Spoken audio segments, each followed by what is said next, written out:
And we're live, ladies, gents, boys, and girls. Welcome to a show about shows, the original podcast of this channel. I am one of your two hosts, JPO Jordan Pierce Owens, joined by my co-host.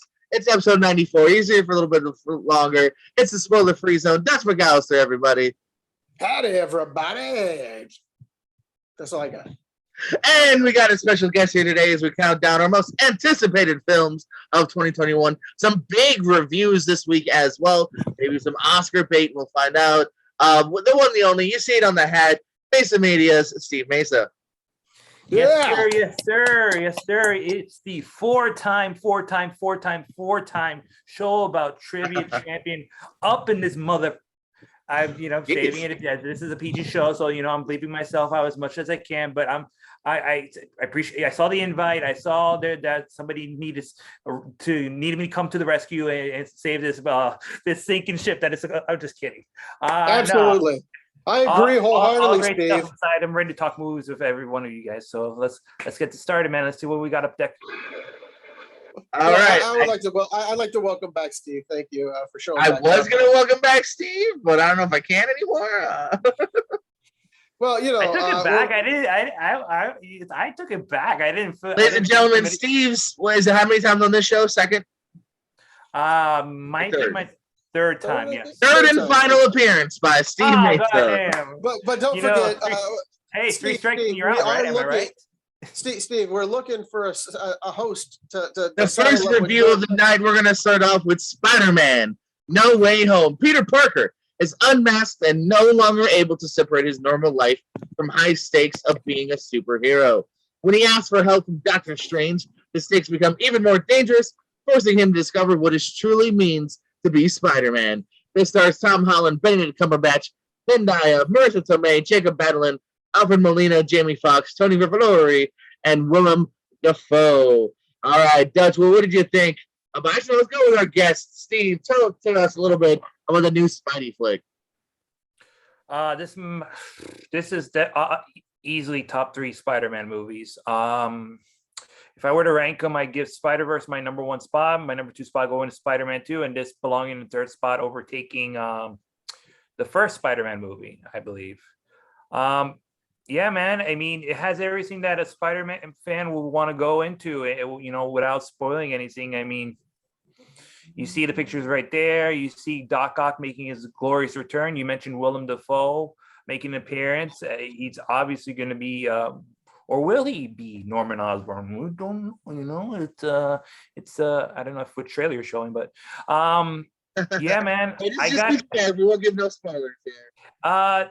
Dude, for me, you can pick and preen flaws in the movie, but the fact that I got an experience like this in my own lifetime, I give the movie and my experience a 10 out of 10. And it's one of the top 5 films of the year, in my opinion. I mean, it ain't Licorice Pizza, which I'm going to be talking about a little later, or it ain't Power the Dog from Jane Campion. But I had fun, and it's easily one of the best comic book movies, one of the best MCU movie ever. And I'm going to give it the Mesa Media seal of approval. Whole new award here on a show about shows. It's got the Mesa Media seal of approval. It'll get the JPO seal of approval as well.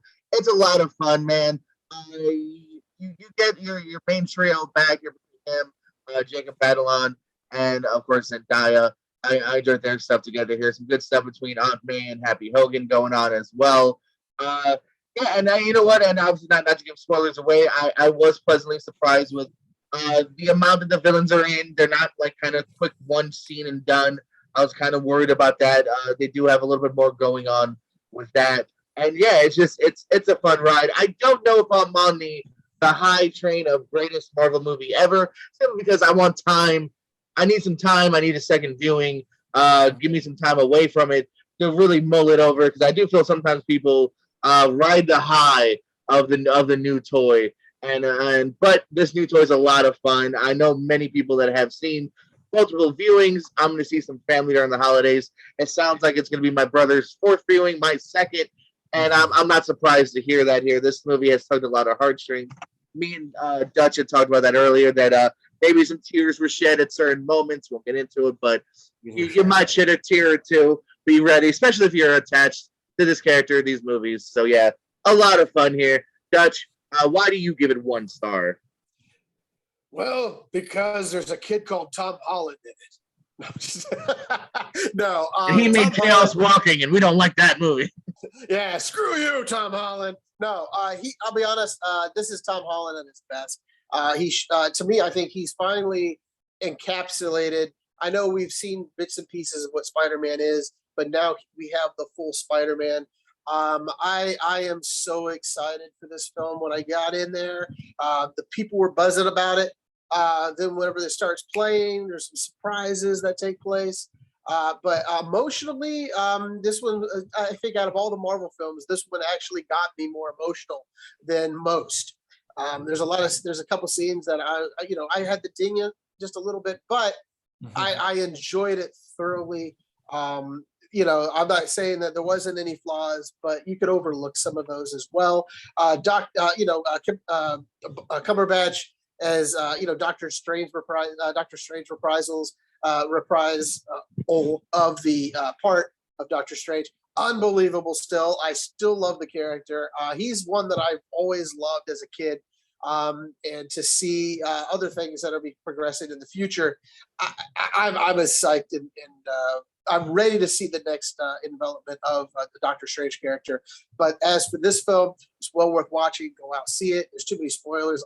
You know me, I'm Mr. Spoiler. I love to talk about things, but this time I'm not. I'm going to hold them in so everyone has a chance to go watch it. I'm going to tell you, I'm going to give it five snowflakes. I was teetering on a 4.5, but I have to give it 5. I'm going to be your teeter. I'm going to give it that 4.5. Yeah, I'm that guy. 4.5 for me.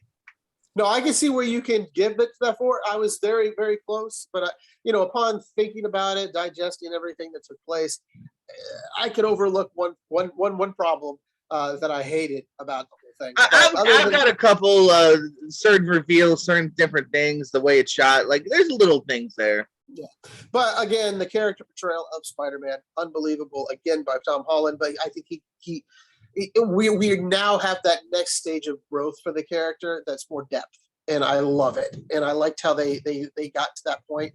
But I am just I am just to that point right now where I'm at 5, and I can't wait to see where this is going to unfold for future Spider-Man films. It looks like, Steve, you're agreeing with the 5, or are you trying to go for a 10? It's not a 5. Well, you got your 4.5. He's got his 5. I got my 10, but like if we're gonna go on 5 scale, then I'm gonna definitely agree with Dutch. It's 5 for sure. And I mean, like this, I know you talked about being a new toy, and I wasn't one of those people who really, really loved Endgame. Despite everybody talking about how great it was. I mean, I liked it, but I didn't really, really like it. So I'm not one of those people who says Endgame was the best. It wasn't a shot on you, Steve. I'm just saying, I know several people that they do that a lot on social media. I've seen a few people call it out. Where like Shang-Chi's the best, and then like a couple months later, like, no, I mean it was good, and it's like, okay, that's all I meant. Yeah, I mean, it's just when it comes to everybody's expecting a lot when it comes to MCU movies, and unfortunately, that's the curse when it comes with these types of movies. You're expecting Captain Marvel will be the greatest movie of all time, and it just turns out to be a nostalgia trip down memory lane. That's pretty much it. You get my drift. Basically, like a long form Pizza Hut Taco Bell commercial. Well, speaking of long form, we're done with this review. What's the next one? Well, we're going from a high to a possible low of Resident Evil Welcome to Raccoon City. Once the booming home of pharmaceutical giant Umbrella Corporation, Raccoon City is now dying Midwestern town. The company's exodus left the city a wasteland with great evil brewing below the surface. This stars Kaya Shaladero, Robbie Amell, Hannah Kamen, let me see here. Donald Liu. Get your shit together, Dutch.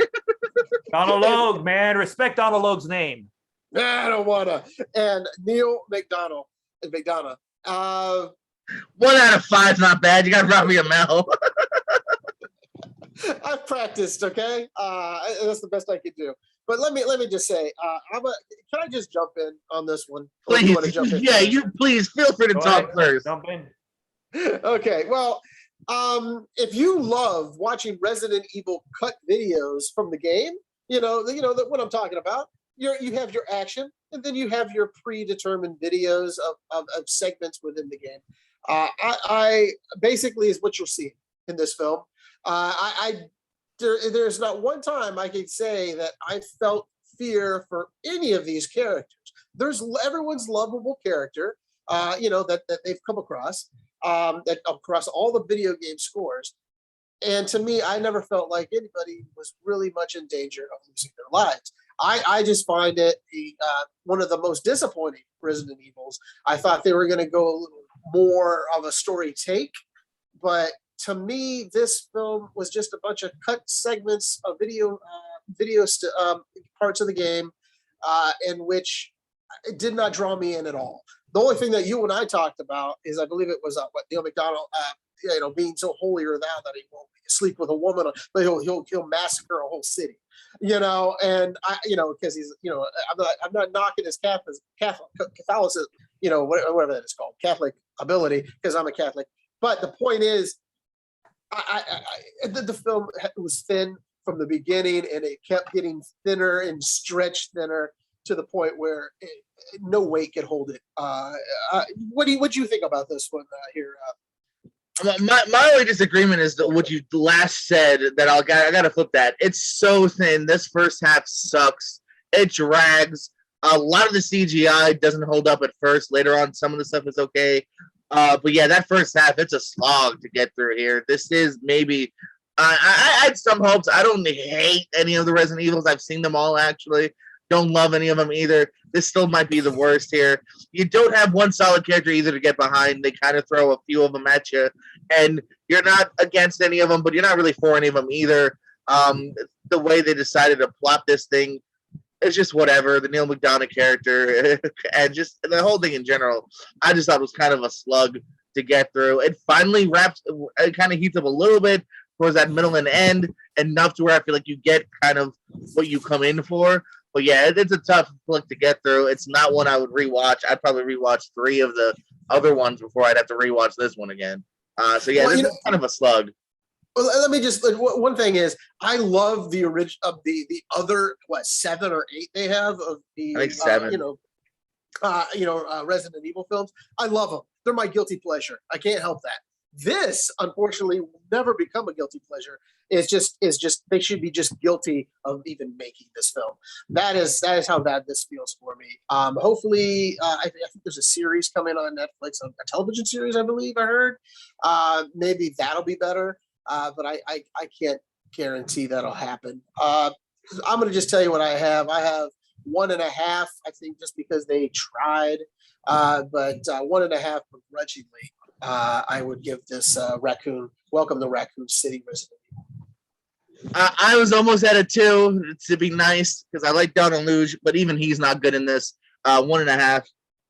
Yeah, it's just, it's kind of a slug. There's enough to where I don't know. There's not really enough. I'm trying to be nice. But yeah, this is the 7th movie. We've had 6 before from Paul W.S. Anderson, but now we have Johannes Roberts behind the screen, and yeah, just it's not good. Let's wait for another reboot. Let's go over now to a good old house, a house of Gucci, when Patrizia Reggiani, an outsider from humble beginnings, marries into the Gucci family. Her unbridled ambition begins to unravel the family legacy and triggers a reckless spiral of betrayal, decadence, revenge, and ultimately murder. Spoilers.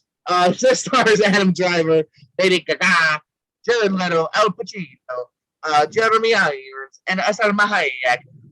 Papa Dutcher, Papa Steve, tell me, what did you think? This is a movie that's anchored with a very strong performance from Lady Gaga, but everything else seems to be the first half is really strong, but the second half becomes it flounders on its goofiness, especially with the portrayal of Paolo Gucci by one Jared Leto. So I don't know about you, but it reminded me what happens when you have his Joker, Borat, and Luigi. Yes, little Luigi for sure. That dude was, and a little bit Marlon Brando, but just the bad like the Marlon Brando from the island of Dr. Moreau. Bucket on his head and everything, huh? But like I said, I think the only consistent thing is Lady Gaga's performance. She definitely deserves all the praise that is going into. It's not as strong a performance as her A Star Is Born role was, but I mean, she just chews up every scenery she's in, and you're talking to somebody who's in a scene with Al Pacino, the ultimate scene chewer. And my favorite part was when he just loses it against Paulo and just like almost like seems like he almost had like a heart attack and yells at him, and then quietly hugs him. But yeah, man, not really Scott's best effort, but he tries. It's basically really Scott by way of American Crime Story. Yeah, I kind of go with you on this because we watched it together, Jordan and I. We watched this. I the only character I really liked out of all of it, and you don't like him as much. I thought Jared Leto's character to me was really what made the movie for me, because you had Jeremy Irons trying to put on an accent, which I think he should have just said, I'm Jeremy Irons. Should be just Jeremy Irons. Yeah, fuck it. I'm gonna be a Sean Connery. I'm gonna talk. I'm gonna be this way. I'm gonna be Michael Caine. I'm gonna talk this way. Just talk, okay? And we'll just buy into that you're an Italian. That's how that works for me. Al Pacino, fabulous. The first time I've seen him act without his eyes in a long time. I don't know if you've noticed in some of the movies, he always just, I'm big-eyed. I talk like that all the time. Duncan Chino.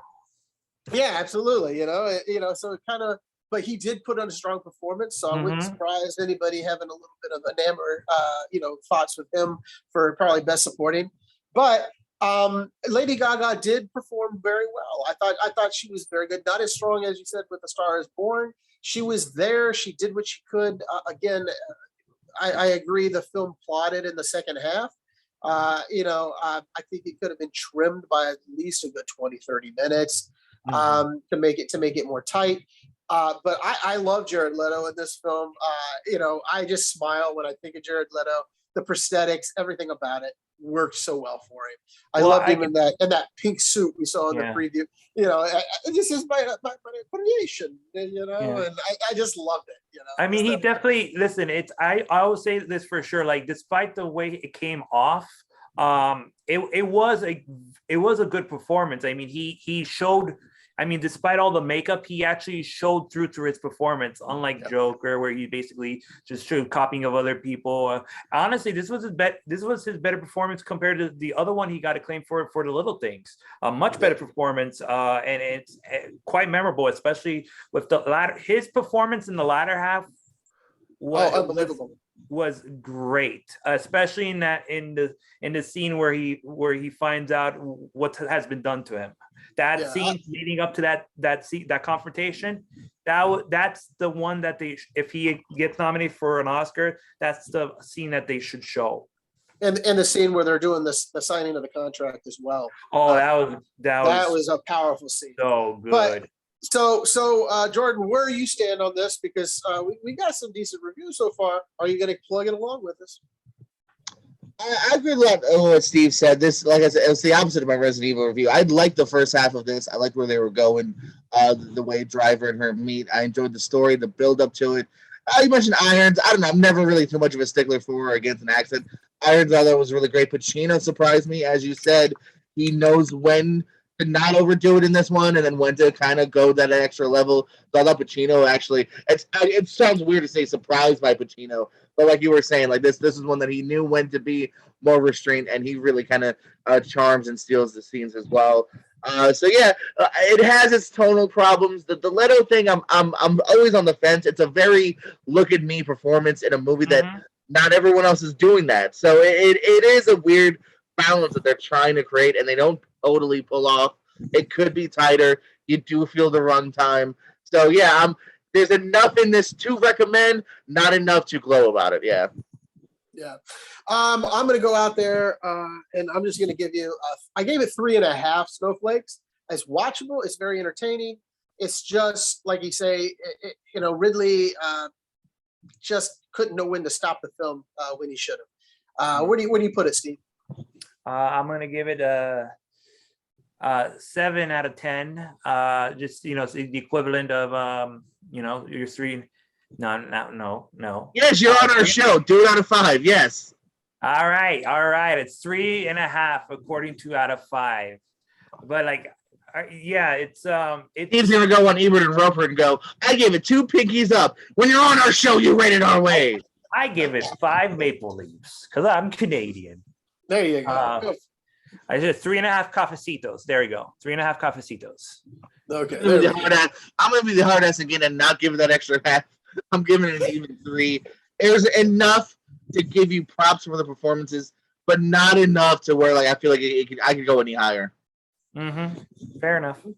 Okay, kids, we're gonna drag this over to the West Side because we're gonna cover the West Side Story. It's a love at first sight.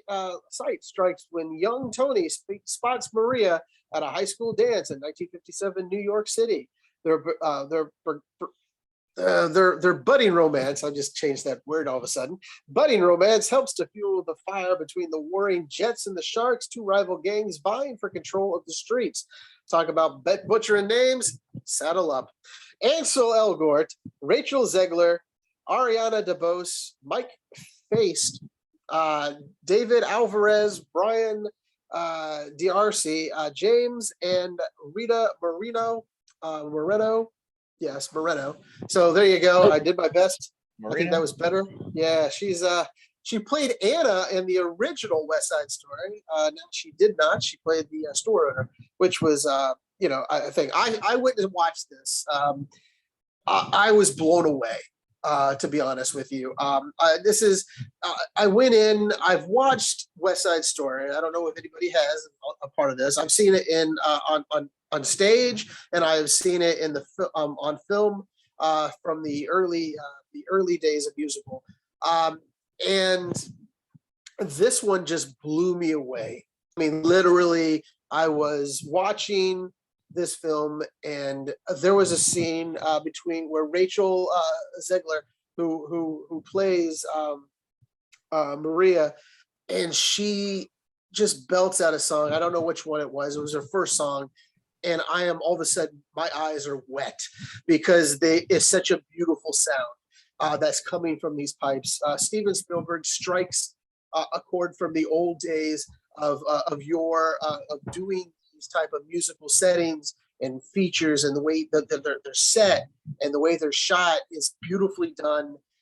He captures what he doesn't lose any of the dance. He doesn't make you get distracted with a lot of cutaways. This film is powerful with its message. It's more needed today than it was back then to look at. Ansel, was good as Tony. He sang well, but it was fair. Maria, who was, of course, Rachel, I believe who played Anna was DeBose, was fantastic in her times. And like I said, it's just an unbelievable, beautiful musical. If you have not seen it, I recommend, I implore you to go watch it. Go to the theater to see this. It's just a magical experience to have. And I gave this 5 snowflakes.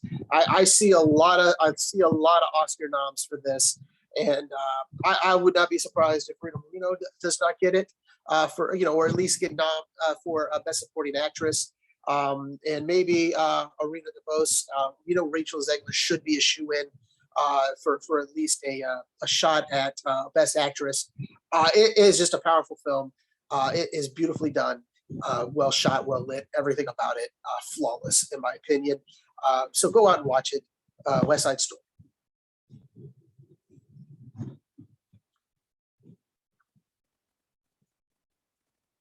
Okay, so Jordan, what are we up to next? Are we there? Hi, I'm here. Oh yeah, I Okay. forgot. I thought Steve also saw it. I forgot he didn't see it. All right, so now buddy. speaking of a beautiful musical, Snake Eyes, G.I. Joe Origins. Wait, what? After saving the life of their heir apparent tenacious loner, Snake Eyes is welcomed into an ancient Japanese clan called it's called something, Arashikage, where he is taught the ways of the ninja warrior. But when secrets from his past are revealed, Snake Eyes' honor and allegiance will be tested, even if that means losing the trust of those closest to him. This stars Henry Golding, Andrew Koji, Uruka Abe, Samara Weaving, and Mojo Raleigh. Because we don't get hyped, we stay hyped. So yeah, obviously a little late to the party here. Although let's be honest, I don't think Steve even accepted the party invite. And Dutch, did you ever see, you saw this right back in the day?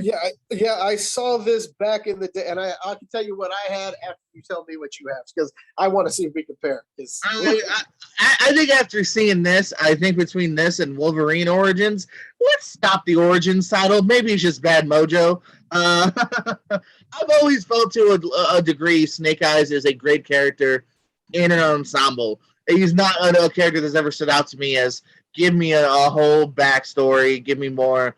And yeah, this kind of furthers it. First, the whole plot is kind of muddy as to where, what he does isn't even really the right move. So there's that weird part. Not enough Samara Weaving. And again, kind of going back, not as much for Spider-Man, but more for this. I didn't love all the direction, the way the action scenes were shot. Some of the intros were cool, but when it actually came to the action, I wasn't totally in love with it. And yeah, this is it's a fine by the numbers. It's one I totally waited on until it kind of fell in my lap. And even then, I've kind of still can't even remember much about it or care much. I like Henry Golding. I still hope better for him, whether it's action or comedy. I think he has a decent range. There was some stuff between the friendship that I did like, but ultimately, it's fine. There's a reason not many people were talking about this. This is back from July. I'm just not getting to it in December. Obviously, I wasn't in a rush. I'm trying to think if I give it that extra half just to be nice with it. I'd say it's a twofer, solid 2 stars. Where'd you go with the Dutch? I went 1.5. I went a little higher, obviously. I was the nice one this time.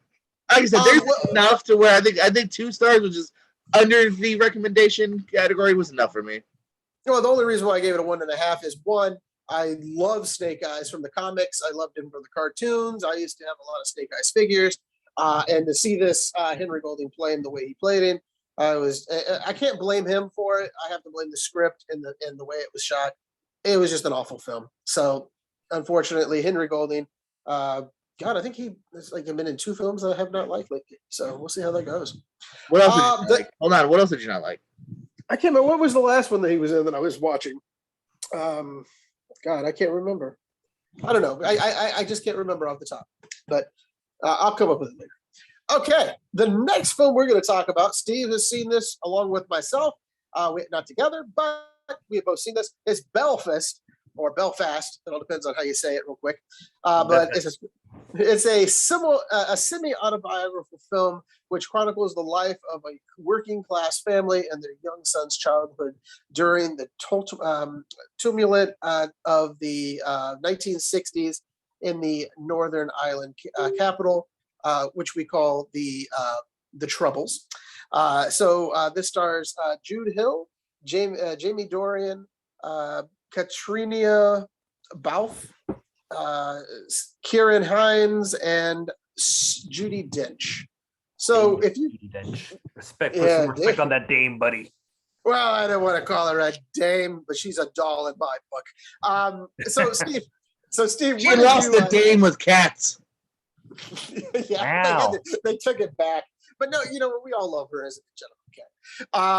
Anyway, so Steve, what did you think about this film?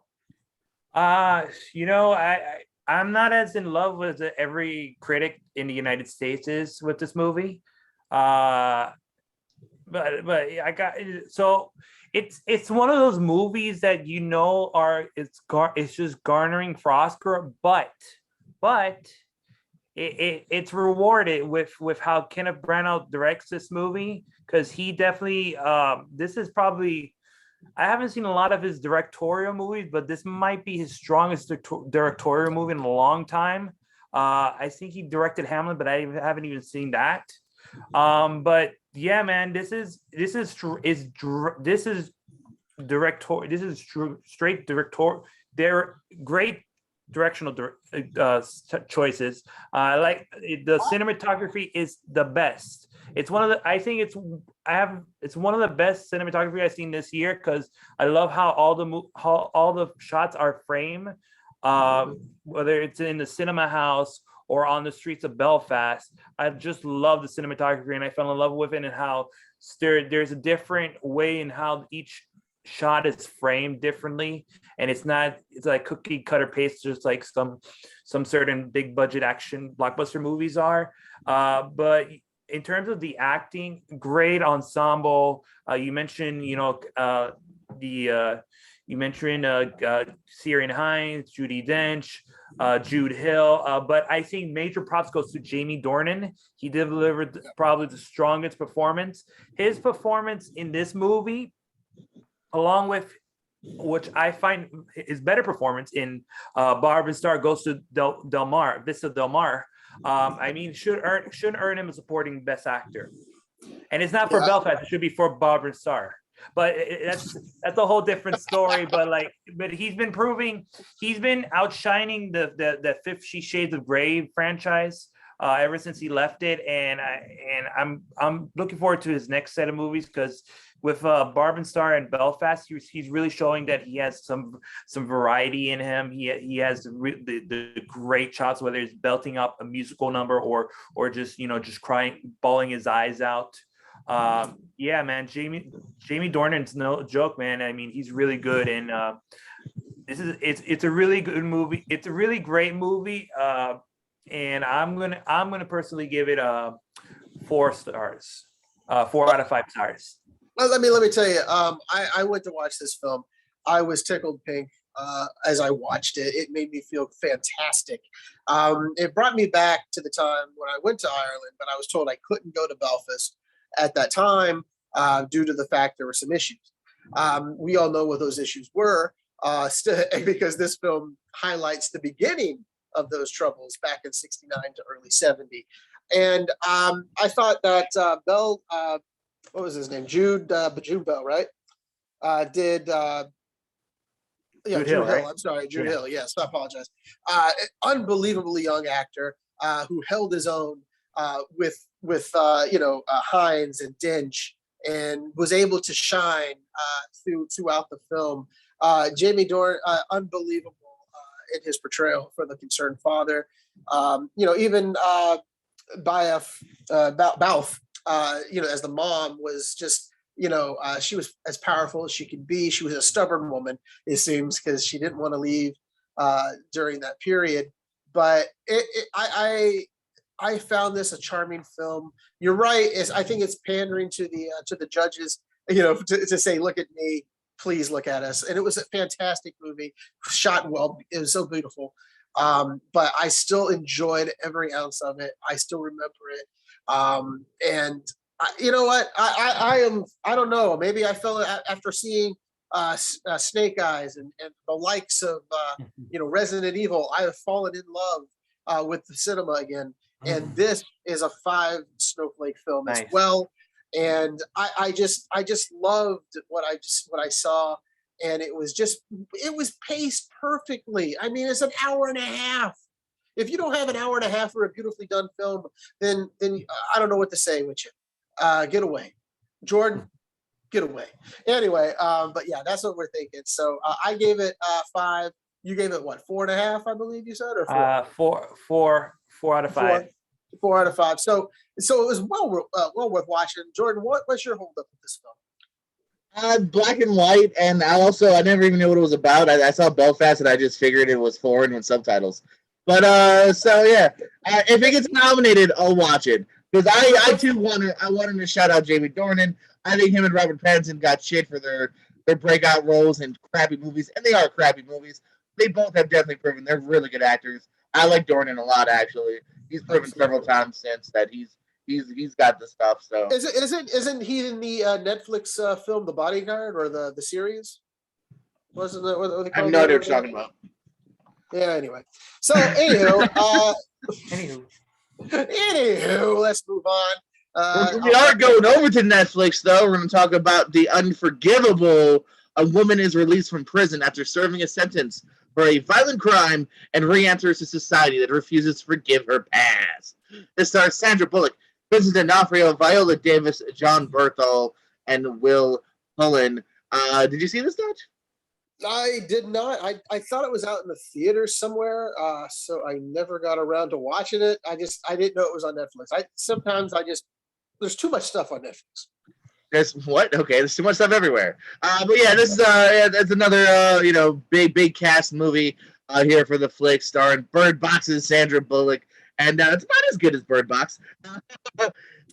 It's another one kind of similar to Gucci, where I'm going to recommend it enough because there is really good performances in here.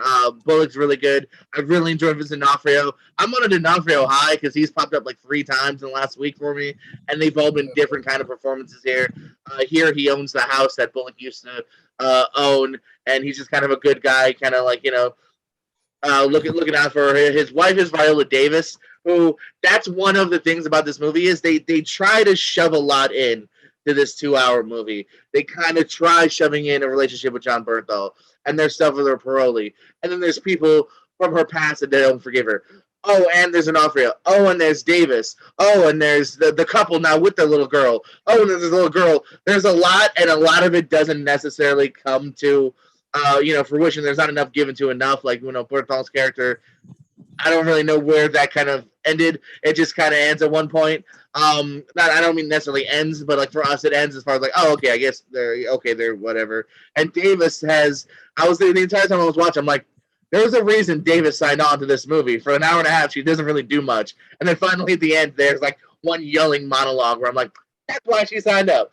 Because the entire time I was like, anyone could have played this role. Why did she take it? And then finally there's like one monologue towards the end where I'm like, okay, there you go. I also don't like, there's 2 things that really kind of stop me from going any higher.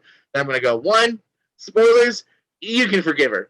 The way when you finally find out how everything went down, I actually found it to be unsatisfying to what you originally thought happened. Because I wanted to see a movie about the unforgivable, like, and yeah, you find out like, oh, okay, that happened, shit happened. So I didn't like that turn, and there's also a turn with like some of the people from her past that I found unnecessary. I like the more laid back thing, and this movie feels like it needs to have more of an action ending, which I thought was unnecessary to a degree. So, like House of Gucci, I'm gonna give it 3 stars. There's enough meat on the bone. Right, I didn't hate the watch. I liked it enough, but definitely, like I said, no more and enough problems to stop it from being any more of a glowing review. Another movie that I think kind of like Gucci, maybe has some people talking, but then over time will dampen. Okay. Oh, by the way, I just want to interject. The Bodyguard series that I was talking about, they look similar. Richard Madden played the lead in that. I apologize to Richard Madden because he kind of looks like Jamie Dornan. Anyway, the next movie we're going to talk about, Jordan, I believe you saw this one, is City of Lies. LA Police Department detective Russell Poole has spent years trying to solve his biggest case, the murders of the notorious B.I.G. and Tupac Shakur. Spoiler, was it Michael Jackson? Anyway, but after 2 decades, the investigation remains open. Jack Jackson, a reporter desperate to save his reputation and career, is determined to find out why. In the search of the truth, the 2 team up and unravel a growing web of institutional corruption and lies. This has Johnny Depp, Forrest Whitaker, Toby Huss, Shea Wiggum, and Shamir Anderson. So tell us what this is and where we can see it. And Basket is sounding a great cast of glory. Calm your jets. Yeah, this is supposed to come out a couple years back. This was slated for a 2018 release, and it's just one of those between studio problems and probably early test screenings. It's been held off and off. Quiet release last year. Too. What's that? Probably COVID as well. Well, yeah, I think they finally probably threw it out for COVID. No, it's a 2018. Like, no, it wasn't COVID. Was it Johnny Depp's domestic problems? That played a part in it, absolutely. This is actually I like this Depp performance. Depp's probably the shining star of this. It's very much it's not a showy, it's a restrained performance. You very much feel this guy who is just trying to do his job, you know what I mean? And unfortunately, it's one of those cases of maybe he's lost a bit of family life for focusing so much on this job and whatnot. And the ending's also, as you can tell, like they try to very much kind of like Zodiac. I don't know if you remember this film a couple years ago. They try to like, it's this guy, although we can't really say for sure, but I'm pretty sure it's this guy. We think this is what happened because that's all you can say at the end of the day, obviously. There is no total conclusion here because there hasn't been in real life as far as actually committing someone to the crime. Whitaker's fine. I didn't mind the relationship between them. I thought it was fine. It's just unlike The Unforgivable. This needed something. This was a fine police procedural, and it's another one where there's a lot of kind of B characters, but you don't really get to know anyone that good enough. Shea Wiggum starts the movie by maybe not killing somebody, in cold blood, but that's kind of like developed in 2 or 3 scenes. And Toby Huss, who's in Cop Shop that I'll talk about later, he's good, but again, he's in a couple of scenes. So just kind of a very, like, I could see why, like, there wasn't probably a lot of faith in putting this on the big screen because it's a fine police procedural. Like I said, I like Depp in it. It's not a super showy performance, which is, I think, what the character needed. So good for him that he actually picked something a little more restrained. So 2.5, it's like right on that cusp of like, it's good, but it's overall just kind of okay. And where can we catch this? Is it on video? Find it, man. DVDs, VOD. There's nowhere you can stream it. Just got to find it. Gotcha. Okay. Next up, you're going to talk about it, buddy. You've talked about this before. We're talking about Cop Shop. On the run from a lethal assassin, a wily con artist devises a scheme to hide out inside a small-town police station. However, when the hitman turns up at the precinct, an unsuspecting rookie cop finds herself caught in the crosshairs. This stars Frank Grillo, Gerard Butler, Alexis Louder, Toby Huss, and Chad Coleman. Hey, shout out to the Artie, the strongest man on the earth. Who's that? What's that? I don't know what that is. The Adventures of Pete and Pete. Artie, Toby Huss played Artie. Yes. Okay. Yes. Strongest Absolutely. man on earth. Yes. Absolutely. I got you now. Yes. Toby Huss. So I love him whenever he pops up. If you're not familiar with the name Toby Huss, if what Steve just said didn't help, look him up. I guarantee you've seen 40 to 50 things he's in. He was the dad in what? The AMC Halt and Catch Fire. He was really good in that with Mackenzie Phillips and Lee Pace. I'm gonna name stuff you might have seen though. Sorry, I'm just kidding. I've never seen Halt and Catch Fire. No, but like I said, he is somebody. Like I said, he's in that City of Lies. He's the dad in the second and last Halloween, the 2018 one. Voice on King of the Hill, a recurring character on Reno 911. He's one of those actors that can kind of do everything. A really fun character actor. You'll see him in the trailer pretty soon. He's maybe the most fun part about this. The 4 leads here are all fun. I really like Butler in this. It gives me hope, like Dutch, to have some love for Butler. Grillo has been, I think, a standout the last few years. I feel like he's a guy that is going to have constant work. Not always in a big blockbuster, but I think he's going to have great work as far as like VOD movies like this. A little bit Louder, I thought was really good. She's kind of even the star of this movie here. And then Huss finally gets involved later. They kind of know what movie they're making here. This is very much like a pulpy kind of 80s action flick. You got some blood. Not the best budget. There was some moments where I kind of actually wanted it to be a little more showy, a little more gorier, and you could tell they kind of have to hide it, probably because they don't have it in there. So that was maybe a little disappointing because I felt like the moment deserved it. Not that I just want gore, but I felt like the moment deserved it for certain people and characters, and you don't see it. Also, the ending, I like the original ending, or like as in like the first ending, and then they tack on another ending. And it's not necessarily a bad ending, but it does feel a little long for where they're going with it. I thought they could have just tightened it, made it a little bit quicker and snappier. Like I said, this is a fun watch. This is a great pop it on your TV, grab some popcorn, a beer ski, a brewski, a Coke Zero ski, whatever you want. Have some fun. Like I said, it's fun. It's not groundbreaking, but you have the right kind of character actors to make this fun. Some other people popping up, like I said, Chad Coleman, you've seen from The Walking Dead, has a smaller part. So yeah, I say 3.5. I forgot where you were, Dutch. I feel like you were around there, not higher. I was 3. Okay. I had to knock it for the ending is what got me. that tacked on ending, I felt like it was just tacked on. But I got to tell you, as you know, Toby Huss, unbelievable in this film. Made me laugh all the way through it. Made me enjoy his character a lot. Alexis Louder, I think this was her first film, so I'm hoping for more things from her. Shout out to her, man. Yeah, she holds her ground. Yeah, she's unbelievable, and of course, we all know Gerard. GB is unbelievable, and he's always welcome on the show, even when I'm not here. So, the next film we're going to talk about is a how-to video on YouTube called "Small Engine Repair." Now, that's the name of the film that Jordan has decided to watch. He's going to shower us with praise. Small Engine Repair, the seemingly casual reunion of three old friends at an out-of-the-way repair shop mask a hidden agenda fueled by the arrival of a privileged young yuppie. This has John Paul. Okay, we're going to screw up this name. John, how do you say it? Polano? Barenthal. That sounds good. John Barenthal. John Barenthal. We're not there yet, Steve. Shea Wiggum. Now we're there. Again with a Shea Wiggum, huh? That's their second appearance by John Bernthal and Shea Wiggum. Yeah. Jordana Spiro, Kira Bravo, and Josh Hellman. So fill me in. Tell me what's going on with this film, and is it worth the watch?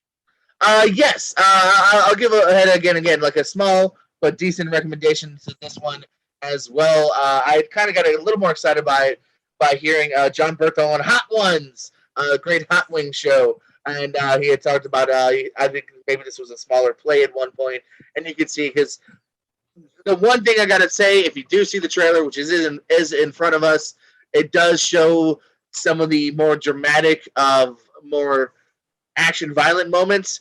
It does not get that till the last little bit. If literally the first half, you could put this on an ABC, drama, where it's just about friends and family, and then finally there's a kind of a twist. I wouldn't even necessarily a twist, but a thing at the end finally picks up when this youngster, who's there to maybe sell them drugs, or maybe there's another reason he has been brought there, and then all of a sudden it kind of turns. Unlike The Unforgivable, where I felt like they went to a twist just to get there, this does earn it a lot more because you understand what is happening and whatnot. But again, the ending, the way they get out of it, it's gonna really it's a unique way they solve the situation. And you're either gonna be with it or you're gonna be against it. I'm in the middle. I don't know how I feel. I can't say anymore. That sounds very weird and vague. But it's an interesting way to end this flick. But like I said, the three kind of main performances, Wiggum, who is another character actor, kind of like I was saying Huss before. You've seen him in a bunch of things. He's been in a couple of Fast movies. He's the guy whose nose has been broken, I think, a few different times in the Fast movies. I saw him in Wrist Cutters, a great hidden gem of mine. So the great performance by all of them. John Polano, he actually wrote this as well, so this is kind of like a little bit of a passion project. And you can kind of tell like this is handled with some care. Berthal's fun. So yeah, it's enough where I say, again, I feel like I'm doing a lot of threes. It's right in that 3-star territory of enough to warrant a checkout for a Small Engine Repair. Okay, that sounds fabulous. So how many stars was that again? Or Snowflakes? I'm saying even 3. It's right in that ballpark of there's enough on the line here to check it out. We're gonna now talk to our good friend Steve Mesa here. You've got a couple of reviews. First, we're gonna talk some Oscar bait.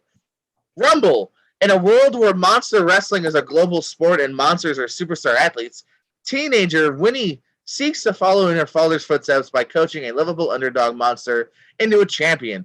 This stars the voices of Geraldine Viswanathan, Will Arnett, Terry Crews, Stephen Smith, Jimmy Tatro, Tony Danza, Ben Schwartz, Roman Reigns, and Becky Lynch. I can't believe I haven't gotten to this yet. I'll probably get to it next week.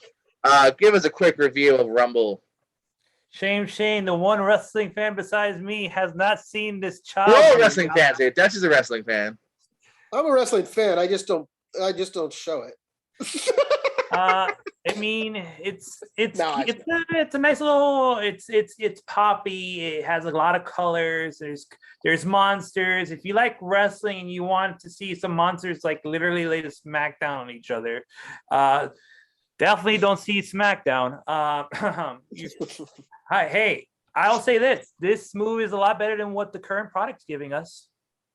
That's saying a lot, my friend. That is saying a lot. Very Yeah, much man. so. Will Arnett, he plays a monster who has a certain lineage that he doesn't want to unveil to others. That he basically wants to he starts out defeated and wants to lose matches on purpose. Mostly like WWE mid carders right now. Because they just want to get the hell out of that company. That's not the other movie. We get it. You don't like the product. Hey man, when I'm talking, I gotta talk about WWE product. I gotta get my shots in, man. It's hard sometimes. Vince, I still want you to hire me, a lot Vince. of dumb- You'll there's a fire lot me of- 6 months later, but hire me, Vince. Yeah, but it's a lot of dumb jokes. The animation's not that terrific. It's like video game cinematic good qualities, but that's it's okay. Oh look, there's the NXT spot. We got an NXT logo, so you'll see plenty of those WWE logos throughout the whole movie. If you didn't notice, it was a WWE production. Also, you have Becky Lynch, the Man, playing a monster, and Roman Reigns playing. Hold on, let me get this straight because I know I had the name here, but I'm gonna because it needs to be mentioned. It definitely has to be mentioned. Ramarilla. That's a What's the combination. first name you mentioned? Who does the voice? Becky Lynch Oh, is the voice of Axe Hammer. Okay. There it is. Ramarilla. That's Roman Reigns. And there's Becky Lynch right there, Axe Hammer. Yeah, he's a ram mixed with gorilla genes, I guess. Oh look, it's a Philip Seymour Hoffman spot from Along Came Polly. Yeah, man. Not much to talk about here. I just wanted to mention that I watched the movie, and if you like wrestling, and you want to enjoy something that's a little bit better than the current product, and go catch the movie. But I give it a 3 out of 5. Yeah, 3 out of 5. It's not terrible, but it's not completely harmful. So Okay. it does its job as a kids movie. Okay, then the next one we're going to talk about, I am very interested. We're both very interested in this one. It's called Licorice Pizza, the story of Alan Kane and Gary Valentine growing up, running around and going through the treacherous navigation of first love in San Fernando Valley in 1973. This has Cooper Hoffman, Alana Hamm, Bradley Cooper, Sean Penn, Tom Waits, Benny Safdie, Skylar Gizondo, I'll butcher that, Mary Ellis, John Michael Higgins, and John C. Reilly. Tell us what you thought about this without spoiling a lot for us, but is it as good as it or clever as it seems? All right, guys, let me do a little Adam Cole, a little story time. I was in Chicago doing C2E2 trivia panel. Jordan knows about it. And then I found this opportunity to watch Licorice Pizza at the legendary Music Box Theater in Chicago, this on 70 millimeters. So I had the chance to watch this right before it makes its a nationwide debut on Christmas Day, and it is the best movie of 2021. A masterpiece in itself, and I'm gonna have to say this is Paul Thomas Anderson's best movie. Period.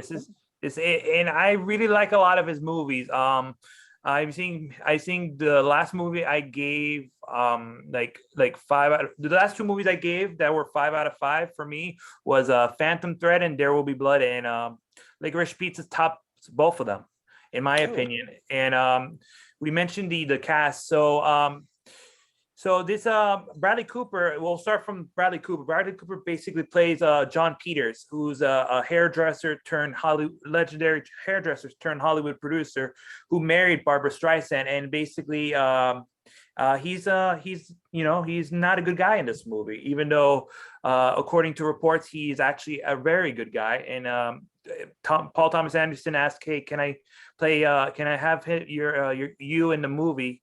And yeah, man, you can do that, but you only ask one thing: make sure I'm an absolute a-hole. Just make sure that tap, and they got Bradley Cooper. Who would have thought? Man, but this film is anchored by 2 fantastic performances. One of them is Cooper Hoffman, and to the shock of many, before we started rolling on this, he is the son of Philip Seymour Hoffman, and this is his feature-length debut, and my God, does he make the most out of it. He spits out these Anderson soliloquies like they're nothing, like it just rolls off his back like water. I think out of the two of them, Elena Haim, who is also a singer for the band Haim, which is a punk rock band comprised of her sisters. This is also her feature film debut as an actor. She's done shorts, she's done TV, but she's never acted in anything besides this movie. And she's a crown jewel in this movie. She knows how to. It's kind of like a coming of age story in the 70s. Soundtrack is bangers. If you know your 70s and not the obvious 70s, like some of the obscure 70s movies, and if you know any of those, you're gonna just bang your heads to this movie. It's just basically the misadventures of these two misfits as they get into situations that they don't have any control of. And like I said, man, when I say that it's topping There Will Be Blood and Phantom Thread, and movies like Boogie Nights and Magnolia, that's high praise. Some people might not like it as much as I do, but this is the best film of 2021, and I don't see that changing by the end of this year. Okay, that sounds good. Good praise. Damn, high praise there. That's definitely one I do want to see. Yeah, it is. I will be there probably to watch it before, if it, Christmas Eve or Christmas. I'm not sure when I'll be able to see it, but I'll see it when I can, before the end of the year. You know what I forgot? I don't know if we've ever covered this. I'm going to make it really quick. I'm just going to throw out the snowflakes. Disney's Encanto, whatever that was, right? Encanto. Encanto. The Spanish version of Enchanted is I gave it a 3.5. I'm not going to go into it, but it's just a regular run-of-the-mill Disney A plus B gets to C all the way to the Z. So yeah, it's just a family film. They love each other. They figure it out. Blah blah blah. So there you go. 3.5. It's a lovely, enchanting film for children. But I found myself bored in some spots. But the colors and the saturation are really good. So, I can't wait for the Blu-ray release where it says a show about shows review on the back, and it goes A to Z, blah blah blah. Dutch McAllister. Yeah. So there's my fast one on that one. I forgot I watched it the same day I watched Resident Evil. There's a reason. I was so bummed, I guess, by watching the Resident Evil. But yeah, the music was okay, but by Lin-Manuel, but it was other than that. So anyway, there you go. There's my 3.5 fast review of a movie I could never freaking say. In Canto. There we go. Encanto. So there you go, kids. So let's move on to the other segment of our show, where we love to talk television. This week, Jordan did all the heavy viewing for me. Thank goodness, because I did that last time. But we're going to start over at the Peacock. MacGruber, it was too big to be contained on the big screen, so they thought, let's move it to the small so we can get good episodes. How is this going for us over there at MacGruber on Peacock? Yeah, I'll just do these rapid fire and make these quick so we can get over to our top 10. MacGruber, it's a fun story, backstory of the movie made no money, but with fans and it becoming a cult hit. A sequel is in the works and ended up becoming a series here. This is very much fan service. I know it's usually you think of comic book movies when you say that, but it is. It's hitting a lot of the same beats that we saw in the movie. He's naked for a long period of it. He's cursing a lot. You have the same cast back, more Philippi, more wig. She's really funny. Great opening song by Maya Rudolph in the first episode, but her character is dead, so we haven't seen her since. Billy Zane is now replacing Val Kilmer. Got him just a whatever villain. But like I said, if you like MacGruber, you're going to like the show. I'm a few episodes in. Lawrence Fishburne's still in the cast. I'm waiting for Sam Elliott at some point. So it's a fun one. But like I said, if you're looking for anything really different, they're not. It's the movie we got before, just kind of done slightly different, like you've seen with some sequels, Hangover, Jane Silent Bob, whatnot. Okay. Like I said, I'm just So- gonna rapid fire these. What's up? Oh, I was just going to introduce the next one. You can just keep going until you're done. I don't know. I'm just saying to save time. Just, Santa Inc. HBO Max. Another. It's a fun. What? But I'm just saying. I don't know why are we killing time. Let me just grab it. It's just wasting time for you to say and then come back to me. What do you think about this? I'll tell you what I think about this. Oh, I've done it before. This is how the show has gone for many summers. No, you know what I mean? You don't watch any shows. I'm just saying why waste more time? Because like before when you said I'm gonna do a quick review and then you said the title 40 times and it wasn't quick. Anywho, Santa Inc. It's vulgar. It's fun. If you like vulgar comedies, you'll see it. I'm leaving the show. Elf boobs are weird. The Stand over at Paramount, good Stephen King story. Really good kind of first episode. It really helped leads sense of the characters. I enjoyed it. Where it's going with James Marsden, Skarsgård. I do have to continue it. Abbott Elementary, it's your basic, camera trying to be very much like The Office, looking at the camera, saying some snarky lines. I don't like it that much. I'll see if it picks up any. Hopefully, it's just kind of one of those whatever pilots. You got the kid from Everybody Hates Chris in it. Even he's just fine. So right now, I'm not that really won over. The Now on Roku. Has anyone even heard of this thing, The Now? No. Dutch, you can speak. Have you heard of it? So check out this cast. This is it's a Roku original. It's 7 to 10 minutes each episode. Dave Franco, O'Shea Jackson, Jimmy Tatro, Bill Murray, Daryl Hannah, Pete Davidson, I'm trying to think who else, and Alyssa Milano. It's a fantastic cast. It's an interesting premise. It's Dave Franco is about to kill himself, and the only reason he doesn't is because he finally decides to pick up his mom, who's been ringing him the entire episode, and he finds out his brother has killed himself already. So it's handling deep issues with very much a comedic tone for most of it. There's two things I got to talk about the show. One, speaking of tonal problems, I don't think when they shot it they had this in mind, but whoever edited it picked a very upbeat song for the intro. It's not really a song, but it basically they show the title, created by, and it's bright colors. It's like blue and yellows, and it goes now. But a lot of episodes it would do that after a dramatic moment. It'd be like, that's the reason he killed himself. Now. And they would laugh multiple times, but not for a good reason. And it was a very weird editing choice of instead of just showing the title and like even no music or it's even tempoed, it was just such an upbeat title where it fit some episodes, but there are several episodes where it was like after a very dramatic beat, it would just all of a sudden go into like high pitched funky music. But there was a couple of moments towards the end, particularly one moment between the lead, Dave, and Alyssa Milano, and some of the dialogue they had was some of the best I've seen. And then finally, Murray, who's very funny in it.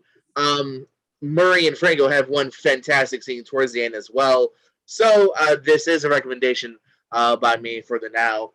And finally, me and Steve are going to talk about a very interesting show brought to you by one of my favorites on Saturday Night Live. I don't always love everything he does, but he does usually do interesting things. The star of Brixie Bear, Kyle Mooney's new show, Saturday morning, All-Star Hits. You explain this one. Me explain this one? Oh, I mean, it's basically what happens when you find a pile of tapes in your basement after 30 years of neglect, and you just want to go down memory roads and see what happens. And this is what you get. You get a Saturday morning hodgepodge of Kyle Mooniness, with him playing twins and a character named Bruce Shandling, which he has an ill-fated little Bruce / Bobby World like cartoon in that movie, in this show. And it just gets, I believe it gets a little weird after in tape 5 when there's been a crime committed. I haven't seen the entirety of it, but like it comes recommended just based on the goofiness and the commercials. Just hits nostalgia spots, like seeing the dinosaur who knows how to skate, except he's an alcoholic, and Stranimals, something like that. Basically, Transformers meets Thundercats, with one of the brothers having a one-liner that turns him into the star of that show instead of just being the side character. Jordan, I'm gonna pick up the ball and just give it to you there. There you go. All right.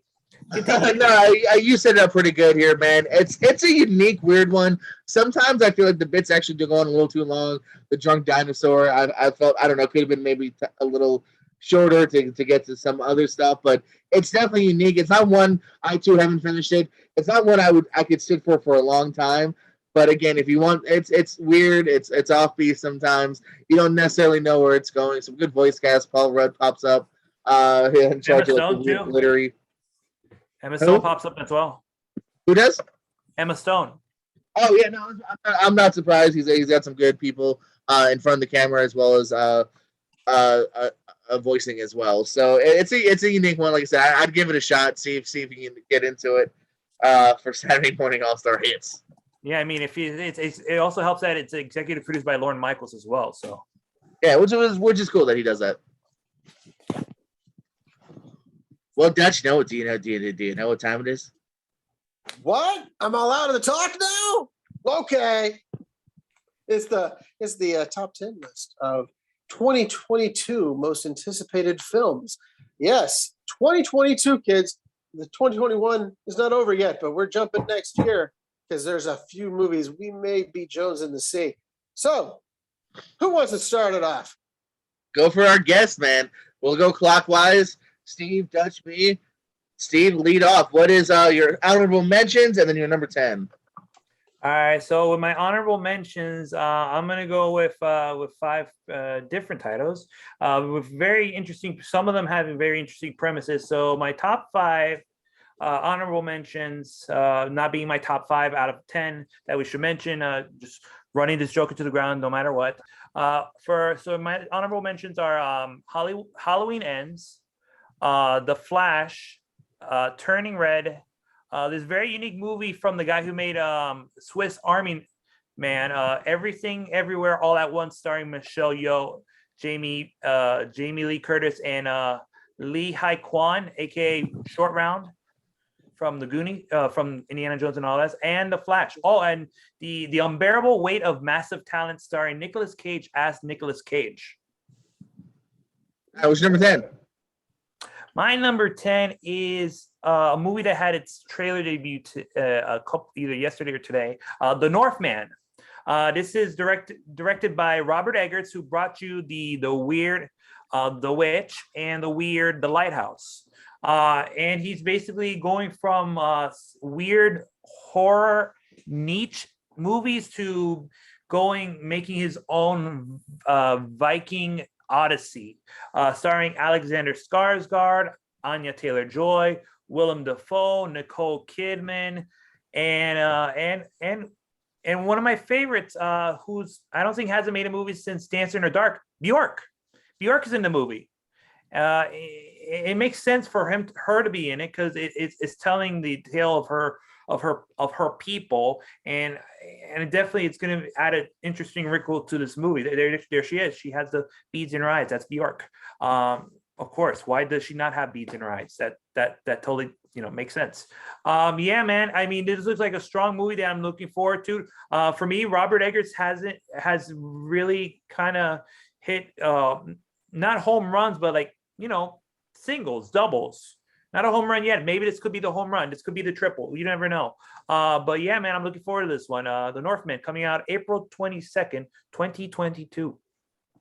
Very nice. I've actually never seen this trailer, so yeah, this does look interesting. What do you got, Dutch? Well, I'm gonna, mine's a who's who of what should be watched, I guess, but not in my mind, but I guess in the theater's mind. So I'm gonna go with my honorable mentions are the Scream movie, Mission Impossible 7, Spider-Man Across the Spider-Verse Part 1, The Flash, and of course, I would be remiss, and I have to join Steve, The Unbearable Weight of Massive Talent. It was so close to being my number 10. So close. But my number 10 is a movie that was outside my wanting to see. It was in honorable mentions last year since we got postponed. It's Morbius has got the number 10 and I can't wait. Jared Leto looks to be portraying a Doctor Morbius pretty well in this rendition of this character. First time it's ever been done, of course. And then I like that it's going to be taken in the same world as Venom, etc. So it'll be fun. I'm just hoping it's just going to hold up, and that's what I'm looking for. Morbius at number 10. All right. Can't believe it made your list last year. Can't believe it made it this year. All right. My most anticipated of 2022. It's interesting. You guys already mentioned stuff that I'm like, no, it's so much higher. Number 15 is not number 15. Sorry, honorary mentions. Uncharted, The Black Phone, Bros, Aquaman, The Lost Kingdom, and Black Adam are on my honorables. My number 10. It's not the last one we'll see too. That doesn't even have a trailer yet. It's Nope, simply called Nope. It's from Jordan Peele, who again I think is running a pretty decent track record. We've seen, of course, I loved Get Out. I thought Us was still visually very good. So I'm looking forward to it, literally just based on that. I'm interested to see what his mind kind of concocts. He was a co-writer of Candyman, which I enjoyed. So I'm looking forward to it. I love the title. I love the weird poster. So Nope is my yes, number 10. All right, so I believe it goes back to me. I'm going with number 9. We get the 4th chapter in the John Wick series franchise, John Wick Chapter 4. So there's no plot for this, but I'm guessing it continues from the 3rd movie where he nearly dies. Spoiler alert! I mean, for those who haven't seen Chapter 3, Parabellum, he got thrown off a roof, man. I mean, it's hard to come back when you get thrown off a roof and get betrayed by your old mentor, Ian McShane. So what do you know? Is that what it's called? Resurrection? I didn't even know. No, it's not called that. It's a fake trailer. Just keep going. Oh, it's a fake trailer. Oh, damn it! They fooled me again. Damn it. This and it's from the same person that's done the last 2 movies, and it has a cast that includes Keanu Reeves, Lawrence Fishburne, Ian McShane, Lance Reddick, but we also have new additions in Donnie Yen and Bill Skarsgård. We got Pennywise and Ip Man. So you get those 2 characters in that movie, plus Keanu going on a raging, ravaging mission of revenge. Really, I mean, if you didn't like, I know a lot of people didn't like Chapter 3, and I don't blame them. They're not used to it.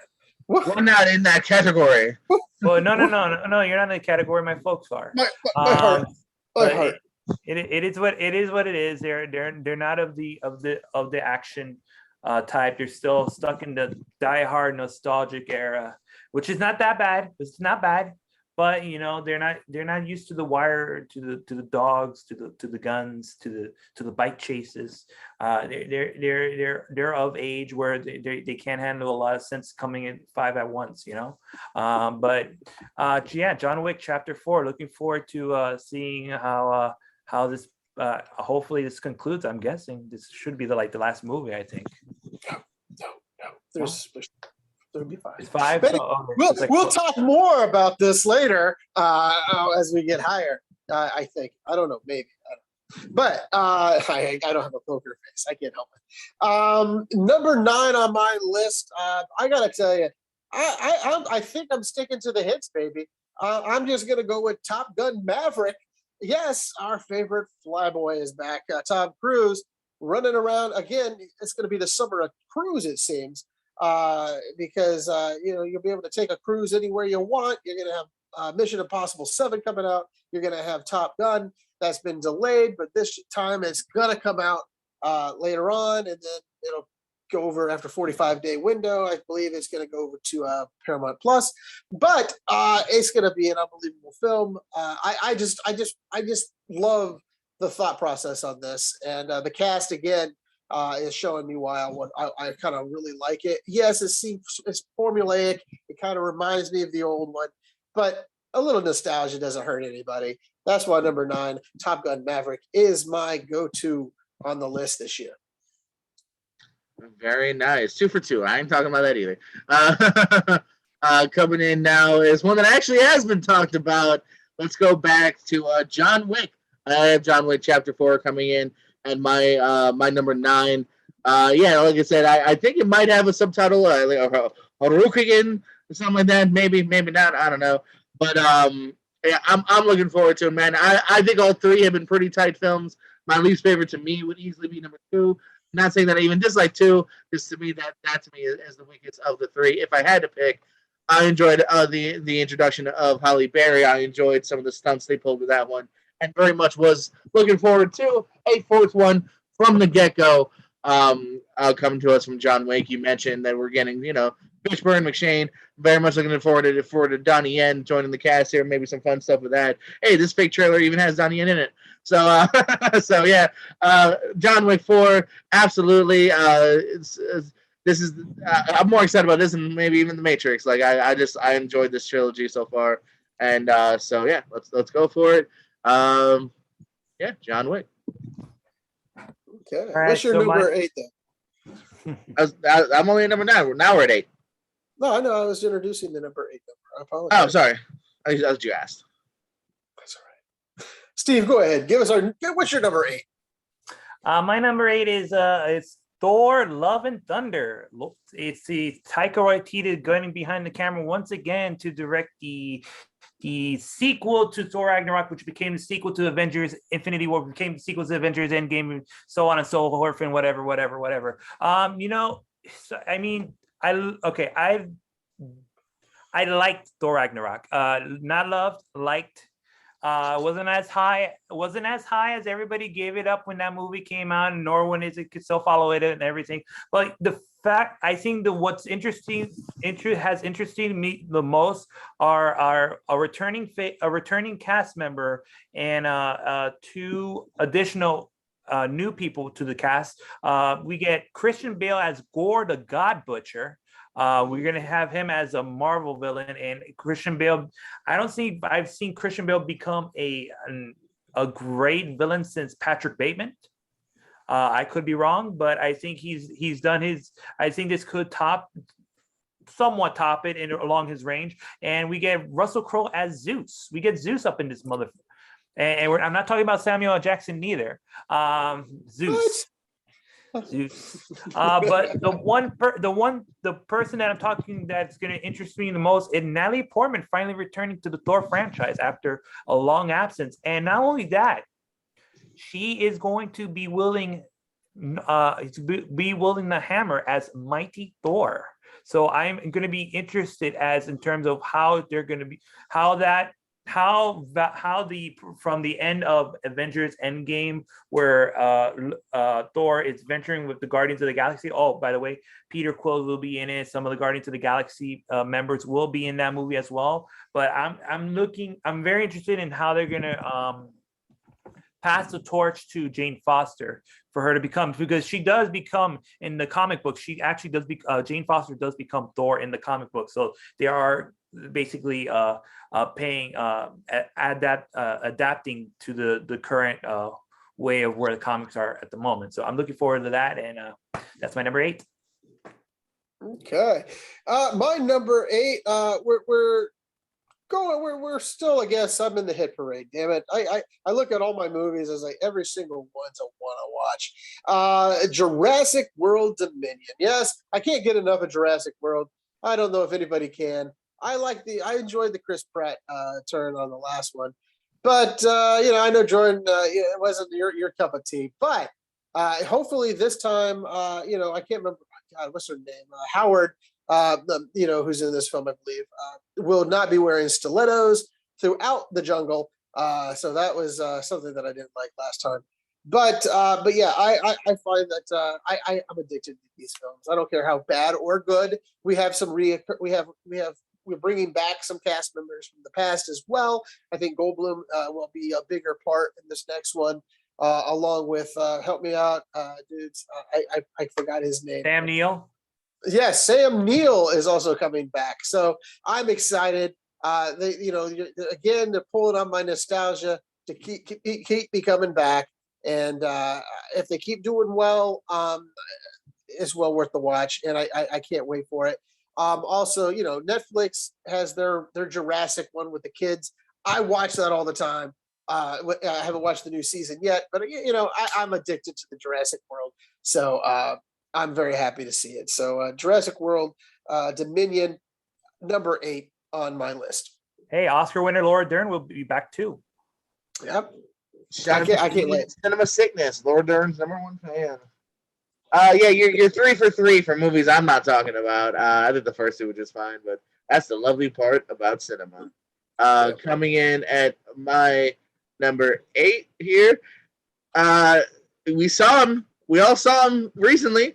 Doctor Strange and the Multiverse of Madness. Definitely, I think Spider-Man actually helped build the anticipation for this movie for me, and for sure. Knowing kind of what we may see.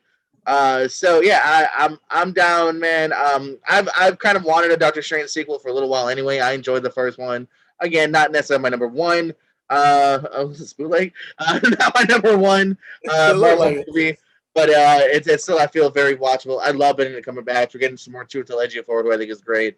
So yeah, I'm looking forward to see where the Marvel universe is going to go in general. Getting some more Doctor Strange front and center, because while he is definitely a co-star of the new Spider-Man, he does get kind of sidelined, which makes sense because it's not his movie. So now let's get him front and center.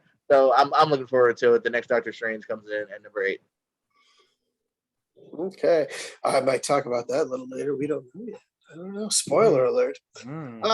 So we are now at number 7. Get into the nitty gritty. Number 7, Steve. What do you got for us? It's very appropriate that it's number 7 because I am talking about the 7th entry to the Mission Impossible movie. I mean, guys, the Mission Impossible movie, I don't know about you, but ever since 4, it keeps getting better and better and better and better. I mean, good Lord, this is going to turn into a freaking Fast and Furious franchise very soon. Yeah, man. I mean, not much to say about the plot yet. I mean, we got Tom Cruise. There's going to be a whole bunch of running. He's going to be running somehow. It's going to be running on the. I think he's going to be running on the Great Wall of China. Am I wrong? Could I be wrong about that? Maybe. I don't know. He runs everywhere. That's the problem. He runs everywhere. And we get Tom Cruise. We're going to get the return of Rebecca Ferguson. We also have the addition of Vanessa Kirby, Haley Atwell, aka the agent Peggy Carter, and Carrie Ells. Carrie Ells is coming to a Mission Impossible movie. That's going to be real something. And Simon Pegg is pegged to return, along with Ving Rhames and Henry Kazarni, who would play the CIA director in the first movie, is actually making his return to the 7th movie. So it's going to be a little bit of a family reunion, and it's being directed once again by Christopher McQuarrie, and I can't wait to check it out. This comes out September 30th, and September 30th can't come anytime faster because I got to get me some cruise control in me, but that's not Top Gun, because I'll be honest, not a Top Gun fan. Me too. Oh man, I can't wait for that either. Like I said, it's that nostalgia rush with the old cast, bringing them back. I love it. I love Ving Rhames. When I see Ving Rhames on the film, I'm excited for anything. My number 7 actually stayed at number 7. It didn't move up, didn't move down. It stayed there from 2021's most anticipated film because, well, it didn't get released. This is Tom Holland in Uncharted. Yes, I love the video games. I love the way they're going with it. I'm still kind of iffy about the Mark Wahlberg casting, but I just like the idea of Tom Holland taking the reins of the main character in this one. If he were younger and more agile, I would have loved Nathan Fillion. If you ever saw his short of playing the character. Is just he's unbelievable in it. But all in all, I think it'll be a great ride.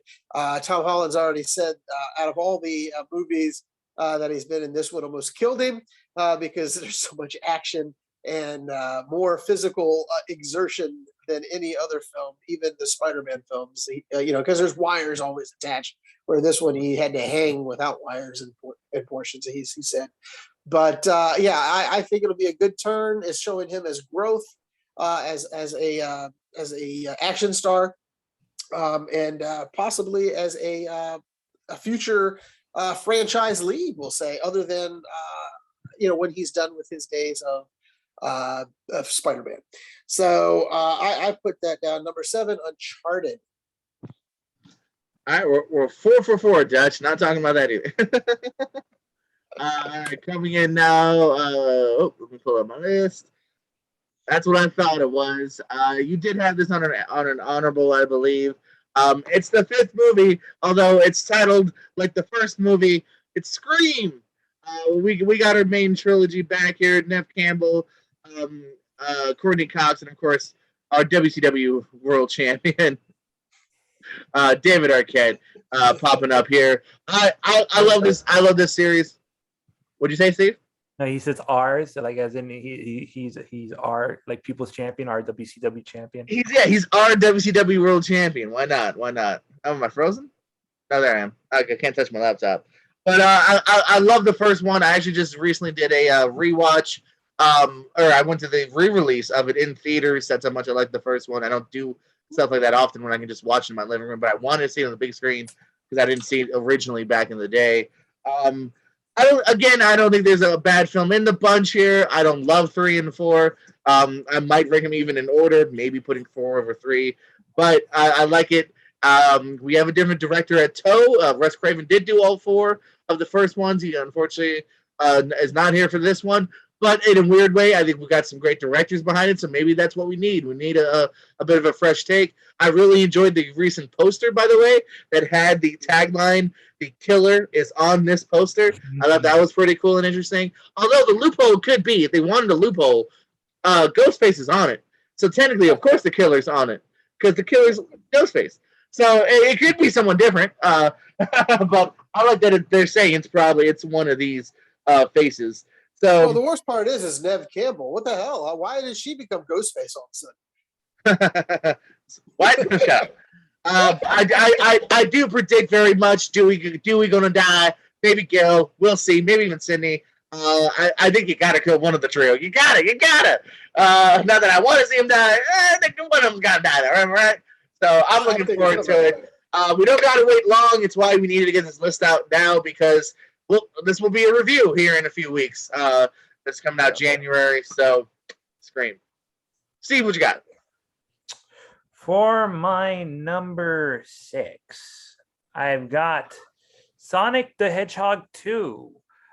Big fan of the first Sonic movie. It was the second and last movie I saw before all hell broke loose, if you know what I mean. This was. And the end credit scene with Tails making an appearance, it made it obvious that it was going to make a sequel to it, and then we get Jim Carrey coming back. That's not true. We also got the yellow villain and Green Lantern. Like they're just them hoping that they're going to get a sequel. Well, I mean, this made it more money than Green Lantern combined. So no, that's not my point. My point was just seeing that tail end doesn't confirm a sequel. It shows that they want a sequel. Is all. Get it? Tails End. Get it? Tails End because do your review.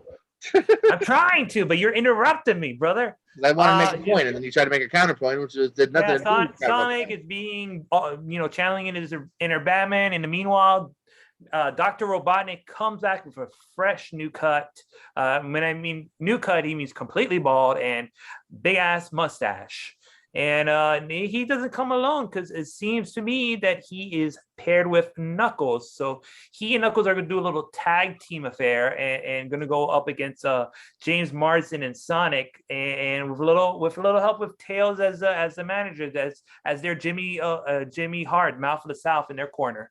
So yeah, man, I'm looking forward to seeing Sonic the Hedgehog 2 because it's been Super Mario Brothers, Link and Sonic being my 3 video games characters that I grew up with, and seeing that first movie was great because it lived up to certain expectations. Definitely after the whole CGI reworking and making him less look freaky and more like his actual character.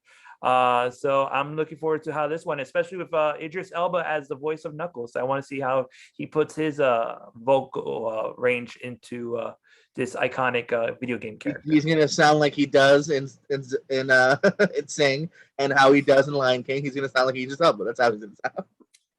I just wonder how that pitch went to him. You know what I'm saying? Hey, Idris, we have a movie called Sonic 2. And do you think he jumped at it, or did he say, how much are they giving me? Yeah, how much are they giving me? And then he said, okay, yeah, sure. How much? I got to go to the studio for a few hours, a few days. All right, sure. Yeah, sure. COVID, fuck it, I'll just do it. Why not? Okay, it's COVID. I can make 20 million. Fine. You know? What do you got, Dutch? My number 6, we talked about it, or somebody did in their honorable mentions for some criminy sake. I would say is Black Adam with Dwayne Johnson. Just getting the foothold of the villain, but he's supposedly not a villain in this one. So we're gonna see the growth of the Black Adam and where he comes from and how he develops. It's a good origin story, it sounds, but I can't wait to see this. It's again DC Universe. A lot of people get kind of skeptical, but they have a great cast. We have Pierce Brosnan, that you saw there, and Hodge. So you got a whole bunch of good people, and you have the Atom, as you saw. You have the Guardian. So you have a lot of good things that are going to be happening, and I can't wait to see it. We'll see how it goes, but it's going to have The Rock. It's going to be good, and it's DC. You can't go wrong with this combination, I don't think. Yeah, you can. You can. Kind of. I was going to say to Steve earlier, hey, you want to see Dutch curse? Bring up Zack Snyder. So you can. That's why I made my honorables. I have hopes. You son of a my higher list as far as quality, but it also has definitely potential to just be fine. You listen to me. Don't you bring up that snake in the grass in the middle of you yourself have given bad reviews, so you know what though, the ones without Zach's whole input have been fantastic. So Wonder Woman 1984. Well, that was a misstep done because they rushed the script. I'm going to go with that. No, they didn't. They rushed that script. They gave plenty of time. They didn't film that thing right away. So if they rushed it, that was their own damn fault. It was rushed script, and okay, here's Dutch just making stuff up. But like I said, it could have been better.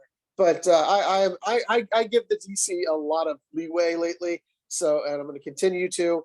I don't bash them because we could be fans of all. So except for Zack Snyder, fuck him. So let us go on your number 6 there, George. What do you got for us? All right, coming in my number 6, we're gonna keep the wow, who knew? We're talking about a Marvel movie. We're gonna talk though about Black Panther, Wakanda Forever. It's an interesting up in the limbo, so how exactly they're gonna handle everything. But I have hopes. I really enjoyed the first one. I do think there's a reason it got nominated for Best Picture. It's one that, and unfortunately, we're not getting the sequel we all had kind of envisioned. But God damn it, I knew my cat was going to come at some point. So hopefully we're going to get a fun, action-packed movie with some heart, some emotion, some commentary. So yeah, I just think so with the cast they have left over, maybe some newcomers. I still think there's loads of potential for this series. So I'm still looking forward to it very much. And that's what I got. Okay. So what movie was that again? I just went blank. I honest to God truth, but just blank. What movie was that? Black Panther. Oh yes, okay. Okay. Thank you. Co-host of the year, everybody. Dutch McAllister. Well, no, I was trying to see if I didn't put it on my list, so therefore we're fine. What do you got for we're halfway through the countdown, by the way, ladies and gentlemen. So Steve, give us your number 5. Also, Steve, we're halfway there, which means what? Living on a Prayer. Yeah. For my number 5, this movie has been delayed since 2020. And I understand why. And its actors being in its new recently after being canned from the series, the Bob's Burgers movie. We get a Bob's Burgers movie. It has a rating. It's PG-13, so we're gonna get all of Bob's quirkiness out on the big screen. And Jimmy Pesto's not going to be in it, or at least I don't think so, because he got his ass canned because he was participating in the riots. Correct. Yeah, so Correct, the George is like, what? I did not know that. Yeah, he's been banned from Bob's Burgers forever. Forever. The plot's unknown. It's a feature film based on the animated TV series. We're getting all the good people except for Jimmy Pesto. I think. I don't know. They probably already filmed them. He might be left on the cutting room floor for all we know. But yeah, we're gonna get Bob's Burgers on the big screen, and I am very excited because I am a fan of, not a big fan of Bob's Burger, but of its humor, because there's certain things. It's kind of it's like the cutaway, like some of the cutaway jokes from Family Guy. This is basically like almost a whole running joke of the basically cutaway jokes, the whole one cutaway joke, in my opinion.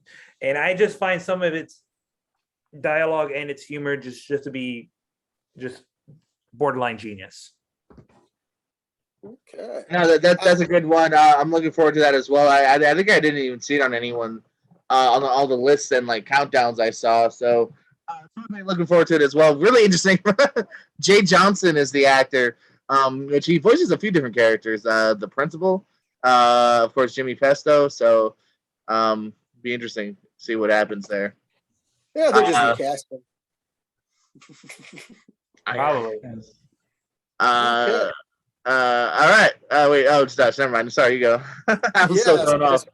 It's mine. My number 5. It was delayed from 2020.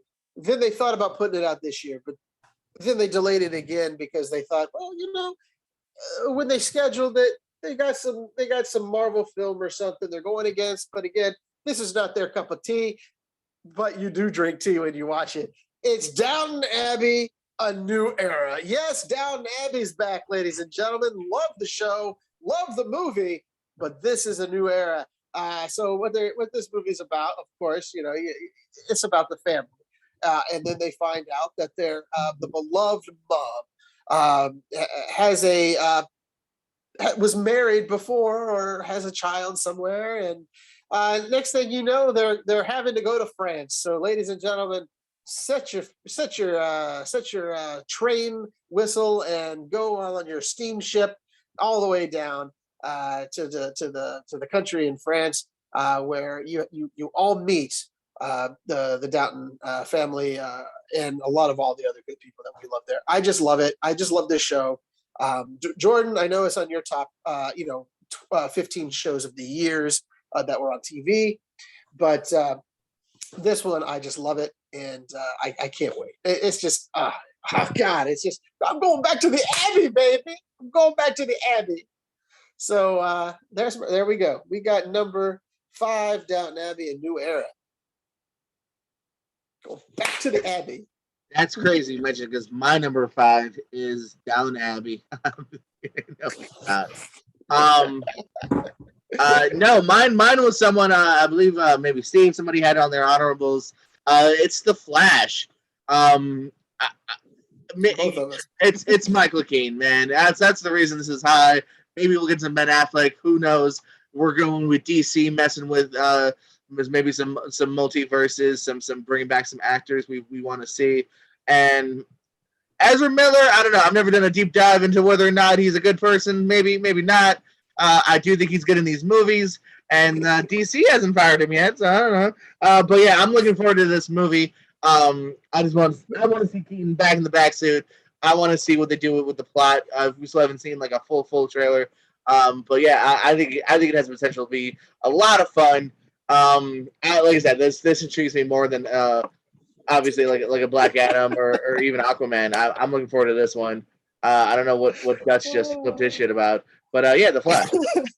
No, I flipped it out because Ezra looks just, I don't know what kind of hooker he's trying to be, and that deal, that's some male hooker that you see in the 80s dressed up in denim in a leather like dominatrix collar.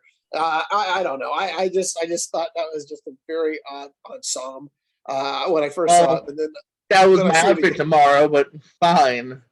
I just love the choke collar and all that shit on him. It's just unbelievable. So, what you got, Steve? For my number 4, I've got another movie that was also been delayed for a couple of years. But you know what? I'm going back to my high school days. I'm going back to MTV. We're talking about Jackass Forever. Yes, talking about Jackass the movie, Jackass the sequel, and Jackass 3D, which was probably the greatest masterpiece ever seen of the year 2010. Amazing 3D effects. I mean, better than Green Lantern. What can I say? Yeah, man. I mean, I've got a Jackass has been my it's not it, but it, like that. But like, yeah, I've been a fan of Jackass ever since it came out on the year 2000, and it's the gang reuniting together with a couple more people, more than the cast that are getting into some shenanigans. So there goes one of them. So it's more than the cast getting their ass kicked.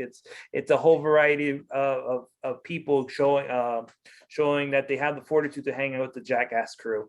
With some people, some Pauls involved, but that can be, you can look away from the Pauls, despite one of them getting like 5-0 in their boxing record. But yeah, man, I'm looking forward to Jackass Forever. Despite how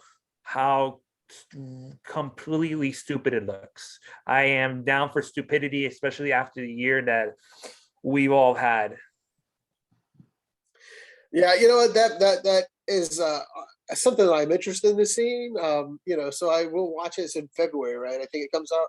So it's in the doldrums of February. So usually that's something that you'll find an entertaining film here and there about it. So hey, I'm not going to say I'm not going to watch it. I will watch it. My number 4 though, you had a little low on your guys' list, I believe. I don't know about Jordan. I forget what Jordan talks about. But number 4, I have Thor: Love and Thunder. Yes.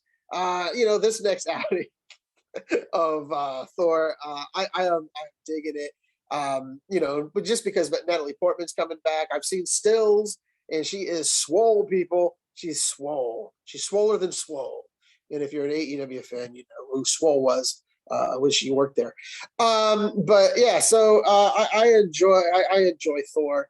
I think it'll be I loved Ragnarok more than anything in the world. I've watched it numerous times, and it holds up for me every time. I still say number 2 is very unsung, but again, that's just me. I believe this one hopefully will live up to the hype that I'm thinking in my head. Our friend TW is at the helm again, and because I just can't wait to see what happens with his instruction, and again a little bit of the Guardian spackled in for fun, and so Love and Thunder, number 4, Thor. You're making me Thor. Well, even though Dutch for some reason thought I talked about it already, because he doesn't pay attention, obviously. My number 4 is Thor: Love and Thunder. I hadn't talked about it till just now, so yeah. No, hey, we went from not agreeing at all to finally agreeing on one of them here. Real quick, because I feel like you guys have both kind of nailed the bullet points here. If you had told me a couple years back that a Thor sequel would be one of my top 5 anticipated movies before Ragnarok, I would say, first of all, I'd say, yeah, right, they're not going to make 4 of those. And then I would say you're a liar. I like the first 2. I actually agree with you, Dutch. I don't mind Dark World. I think there's a cool end sequence fight. There's some laughs. Like, it's still a very watchable movie to a degree. Steve doesn't agree with us. But no, I don't hate it. But I loved Ragnarok. I'm also with you on that. Steve seems like he was cool with it. I loved it. There's some great laughs from beginning to end. It looks great. So very happy that, I mean, come on. You got the director back. You got Christian Bale as a Marvel villain. Come on, dude. Like, I mean, you mentioned even Russell Crowe. I think we're getting some more Tessa Thompson. We got some Guardians. I don't know what more I could want.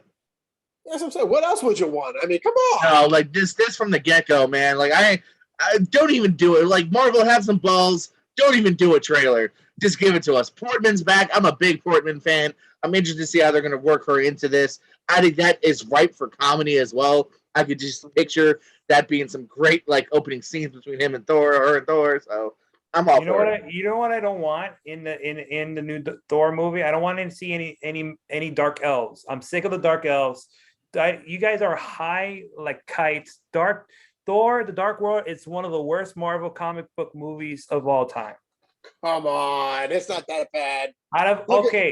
Ms. Marvel, come on. Not MCU or Marvel as a whole. Okay, MCU. Marvel as a whole, there's a couple stinkers in there that Thor kind of rise above the bottom, but like it's there with Iron Man 2, man. Sorry.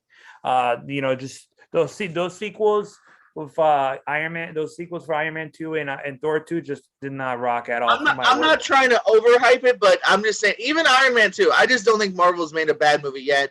They have not made a Catwoman. They haven't made a Fan Four Stick. Like, they really haven't had like a bomb. Like, their worst movie to me is still like a B- C+, you know?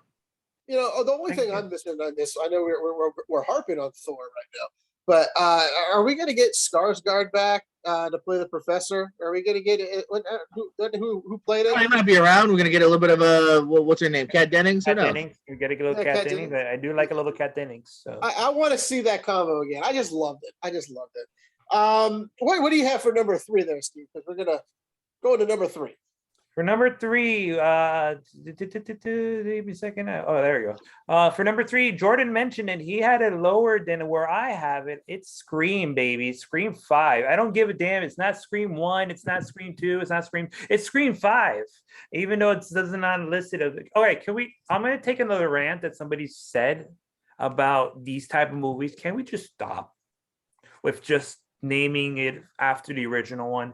You have a Nightmare on Elm Street and it's just a remake. Scream and it's actually Scream 5, and you have all these movies, whatever. But yeah, we gotta stop with this. Just give it a 5, give it a numeral, or give it a I'm with you. I agree. Yeah, for the love of God. But man, dude, I mean, I'm mixed. I have this in my top 5, but it scares me that the fact that this movie's in January, and usually horror movies in January don't fare really good, especially when one anticipates for it. You know what I mean? I would argue recent years do contradict that. I do feel January at one point was a let's get it out, a shitty action film, a shitty horror film. There's been stuff in the last few years that kind of contradicts it. It's past, it's the new year, people are out. So there's been some good stuff in January and February. So true that. I mean, even you can go as recent as The Invisible Man in February. But still, it just if this was in February, I'd be more comfortable with it. But the fact that it's in the prime January spot, it just gets me a little concerned. But the cast is reunited. We even get Marley Shelton from Scream 4 making her return. You got newcomers with Jenny Ortega, Jack Quaid, Dylan Minette. These are Jack Quaid from The Boys and Dylan Minette from 13 Things Why. Yeah, exactly. Sorry. And God knows what's gonna happen with this movie, and the fact that the Helmers are great. Are Radio Silence. These are the directorial team of Radio Silence who made Ready or Not, and that are helming this. It has great promise. Even though I've seen the trailer, it's a little bit for me, the trailer is kind of lackluster. It doesn't really show anything that stands out. But I think once the movie gets out there, once we get to see the final product, I think it's going to show up, because you can't really show too much without giving the whole thing away. So I think they're keeping it under wraps, and I think we might be in the throes of possibly wrapping up this franchise. So I'm looking forward to this movie, and that's why it's my number 3 spot. Well, moving on from Sydney and the gang. We are going to go. I believe both of you had this low on your totem. Correct me if I'm wrong. But number 3, I have Doctor Strange and the Multiverse of Madness. I love Doctor Strange. I have always, like I said, I preface that I loved him when I was a kid. I used to love the comics. Marvel, when they came out with the Doctor Strange animated film they made, it was unbelievably good. Made me happy. Then when they came out with the live action, unbearably good. It's just something that you had to wait these many years to get a perfect Doctor Strange on and not just casting wise, but effects wise. And I believe, to me, that this film, since there's no really spoiler alert, just wait until the very end of this last Marvel film that came out. And you can see it in all its 2.5 minute, 3 minute glory. And it is just an unbelievable. It made me want to see it a lot more than I've been wanting to see it. I've been thinking, okay, it'll come. I'm excited, but now I am very Jones and very ready to see it. So number 3, Doctor Strange in the Multiverse of Madness. That is my number 3. Jordan, what do you got? Right on, right on. We're coming into the top echelon here. I'm gonna do 3, I'm gonna get 2. Behind me, Knives Out 2. Waiting for that trailer, but I'm good without it for the moment, man. We've got Daniel Craig back. We're starting to build a decent supporting cast here.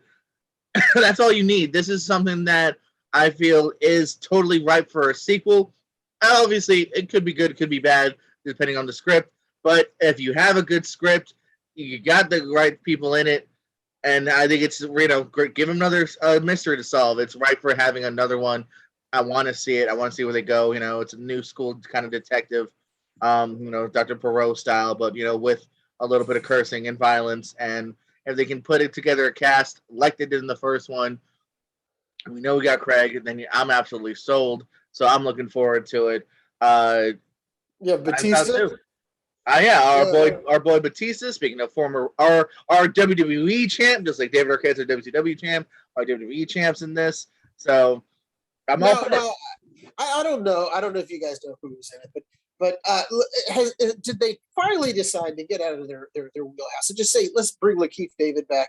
Because Lakeith Stanfield, but you got Keith David and Lakeith mixed up.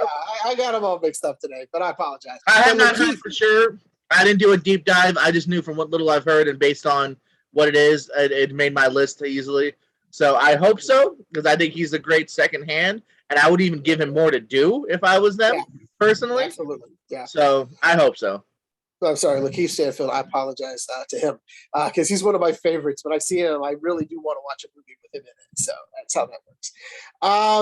Now we are at our number 2 on the list, Steve. What do we got for us? Oh, for my number 2,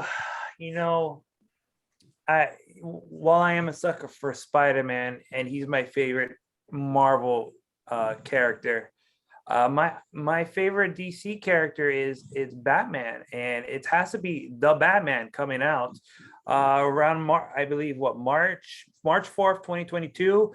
We've seen the trailers for it, and this takes a very a different turn from what the other. Well, not too much of a different turn from where the other Batman movies are, but this seems to be more in a Nolan-esque world with Matt Reeves directing. He's the guy who directed Clover, Let Me In, War for the Planet of the Apes, Dawn of the Planet of the Apes, Cloverfield, and this has really the makings of a potential classic here, along with a great cast that includes Peter Sarsgaard, Barry Keoghan, Colin Farrell as the Penguin, Robert Pattinson as Bruce Wayne, Zoe Kravitz as Selina Kyle, Paul Dano as Edward Nashton, Andy Serkis as Alfred Pennyworth, and much more. Let's not forget Jeffrey Wright, James Gordon, and John Turturro as Carmine Falcone. John Turturro, excuse me. And this is looking like it's going to be a ride and a really different different and unique take on Bruce Wayne, especially with Robert Pattinson taking on the role. And it's going to probably be more moodier than what Christian Bale was able to do, and hopefully a little more moodier than what Batfleck was able to do with his turn as the Dark Knight. So yeah, Batman. Number 2 anticipated movie of 2022. Also, huge props to Michael Giacchino delivering an awesome score in that trailer, because just based on the trailer, that score is going to be kicking. It's almost going to be just the new Junkie XL. Let me tell you, we didn't compare notes But Steve, you and I are at number 2 together, the Batman again. He is my favorite, and then 1984 came around and Booster Gold took it from him. But he is the staple of all, where all heroes are made. He's a superhero without strength. That's what I love. Just fortitude. And I love that they're going with year 1 Batman on this. They're kind of, the early days of Batman where he can make mistakes, and he's going to grow from this. And I can't wait to see all this unfold, because as you said, we're looking at a different Batman than we're used to seeing. We're going to see a younger Batman. We're going to see a much younger Batman. We're going to see a Batman in which is going to have possible mess ups in the way he investigates the crimes, and again, law enforcement invites him in on this one as well. So that's what it looks like as well in this film. So I can't wait to see it. Colin Farrell as the Penguin, is going to get his own spinoff from this. So I can't wait to see what's going to happen. So number 2, the Batman.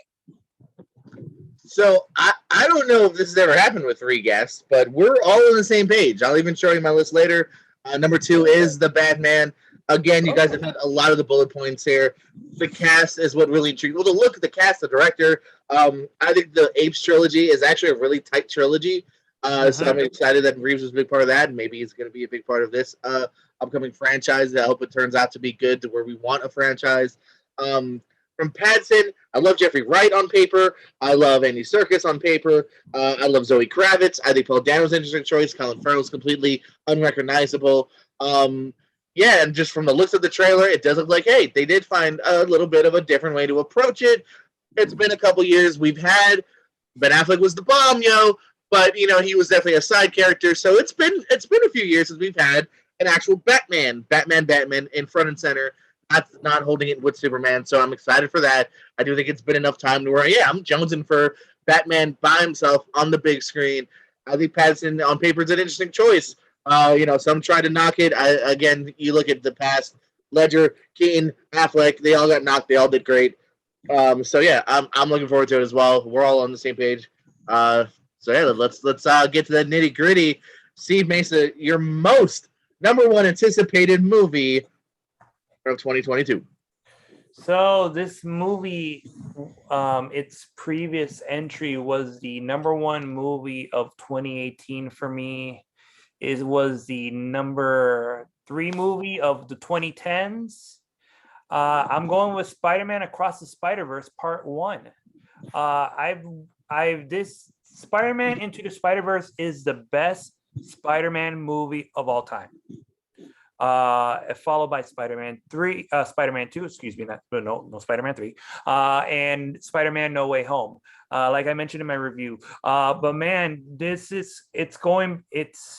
fact that this is going to just be one part of a massive story in which we're going to see finally the emergence of Spider-Man Miguel O'Hara, Spider-Man 2249, being somewhat of more than just a cameo than what he was in the last movie.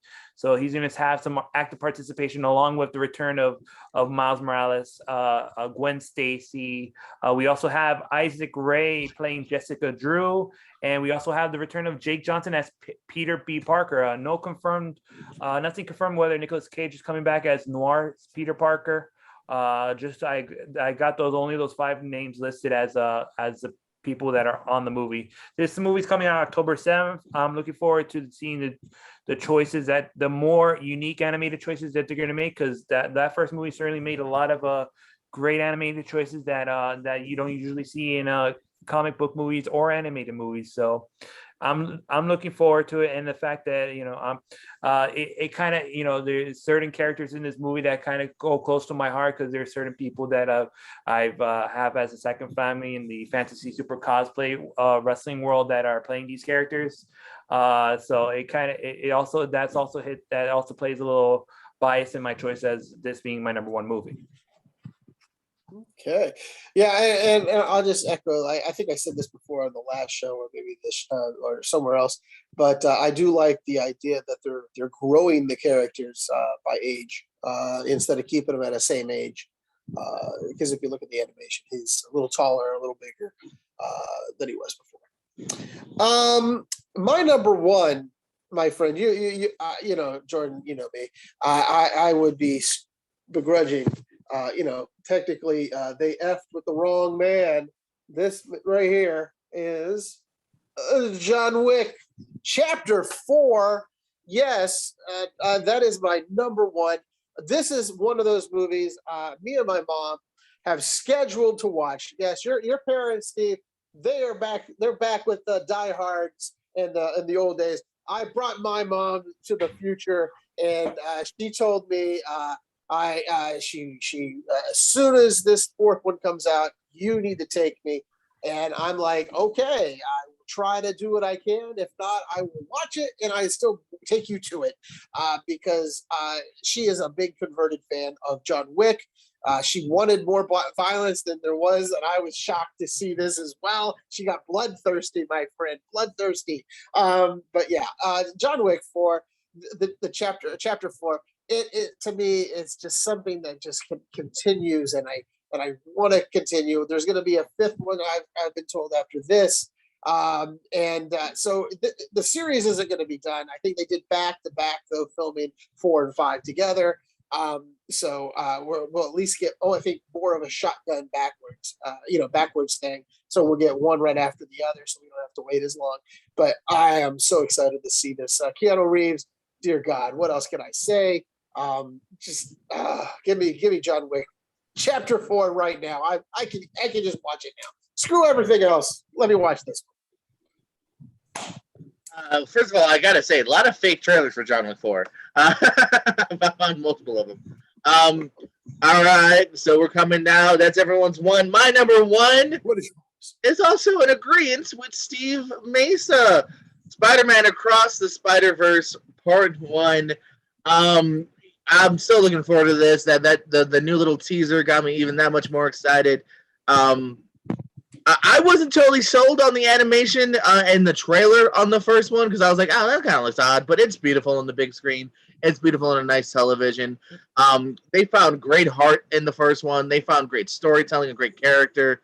I thought better than most live actions able to do sometimes with how they handled character. And so I'm definitely looking forward to the sequel. See what more they can pull. Who we're getting villain wise is up in the air to a degree, so that's going to be kind of cool to see where they go. But then just see more Miles Morales. Who else we'll see? We know we got 2099. That's pretty dope. So yeah, just it was hard to rank some of these top few ones, but this was one that I just kind of went with my heart and said, what am I really like? Kind of got a smile on my face and looking forward to seeing. And I had to go with this one. I think it's a great example too of something that's worth for the big screen, man. Even if you're not a big movie theater goer, this looks great on a big screen. So looking forward to it. Spider-Verse comes in my number one. Perfect. So it's time to recap. So Steve, give us what your top 10 are for the 2022 most anticipated films. What do you have? All right, so my number 10 was The Northman. Number 9 was John Wick Chapter 4. Number 8 was Thor, Love and Thunder. Number 7 was Mission Impossible 7.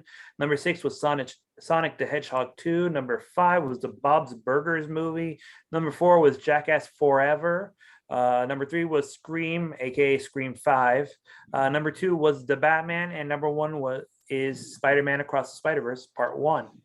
Okay, my number 10 is Morbius. Number 9, Top Gun Maverick. Number 8, Jurassic World Dominion. Don't know why I'm screwing up all of a sudden. 7, Uncharted. Number 6, Black Adam. Number 5, Downton Abbey, A New Era. Number 4, Love and Thunder. Number 3, Doctor Strange and the Multiverse of Madness. Number 2, The Batman. And number 1, John Wick Chapter 4. Coming in my top 10 here, brought to you by Letterboxd. Number 10, Nope. Number 9, John Wick Chapter 4. Number 8, Doctor Strange and the Multiverse of Madness. Number 7, Scream. 6, Black Panther, Wakanda Forever.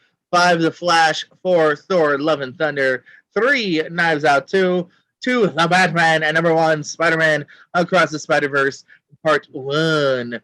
Coming in at my list of 2022. There we go. I'll be honest. I noticed our lists were all spotty. We had a few of the same, but I kind of like that. There's a lot of Absolutely, man. It shows you the power of all the different stuff that's coming out, man. You know what I mean? Some's in some wheelhouses, some aren't, and yeah, it's a lovely part of the world of film. Yeah, I seem to be bought and sold by big movie this year, but I mean, mine is too. You know what I mean? I mean, unfortunately, that's what I think a lot of anticipation is that we've seen pieces of it before, so we're excited for more pieces of it. And who knows? You know, you got Scorsese's coming out with something new. Steve's dropped that Michelle Yeoh film that looks really interesting. So there is going to be plenty of fresh stuff that we haven't heard of or seen before that I'm looking forward to. I had Bros on my honorable mentions, which is one of the first big budget gay rom-coms with Billy Eichner. Yeah. That could be super funny. So I think that has potential. I think Apatow is coming out with something. Maybe that is Apatow. I don't remember. But Avatar is, but yeah, Apatow's got something. So yeah, looking forward to it. I just thought this was funny. So yeah, here's my 2021 list. As I was telling you before, as far as quality, I definitely want to flip 7 through 10 with 2 through 5. Mortal Kombat was fine. Godzilla was fine. Halloween, Venom was fine. So yeah, a lot of fine on the top row. I really like Suicide Squad. That did live up to the expectations. Dune surpassed my expectations. We didn't get Mission Impossible or Uncharted. Black Widow was fine. That's about right as far as what that is coming to America. And still got number 6 coming out on Wednesday.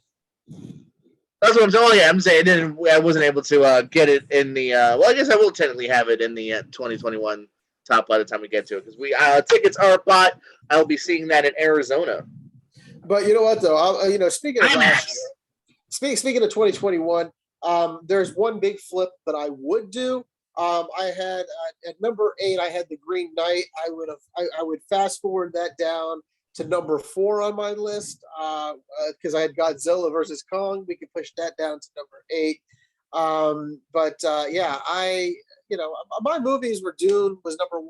Number 2 was Ghostbusters. No Time to Die, and I would say The Green Knight would be my number 5 or 4, and then The Quiet Place. I still haven't seen that. I own it too. So it's just those are movies that I really have to say that I really liked this year so far. That are on my top 10. Like I said, I have the Matrix 4 to watch, and that'll be easy to get to because it'll be HBO Max and the theater, which I will see it in the big IMAX screen personally.